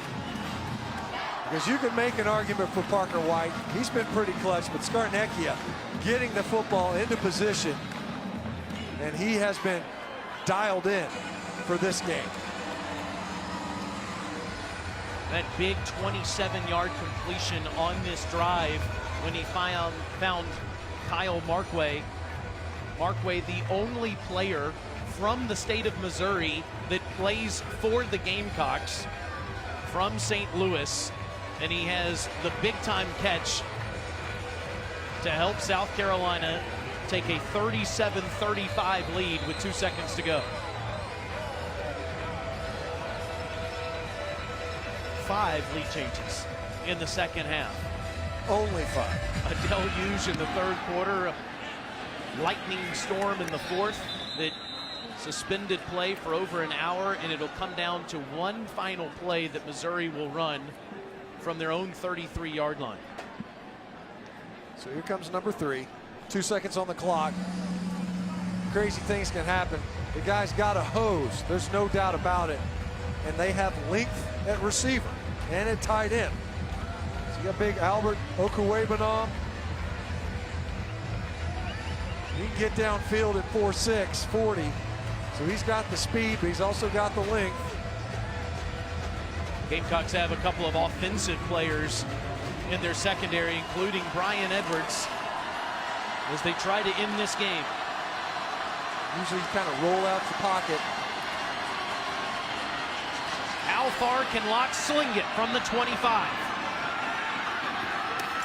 Incomplete. Gamecocks win.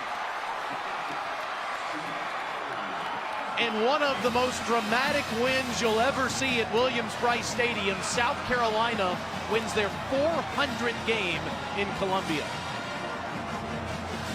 It's kind of fitting that Brian Edwards, who started the game off, a couple of touchdown catches, key third down receptions, and he came over, as you see him limping, came over to break up that pass.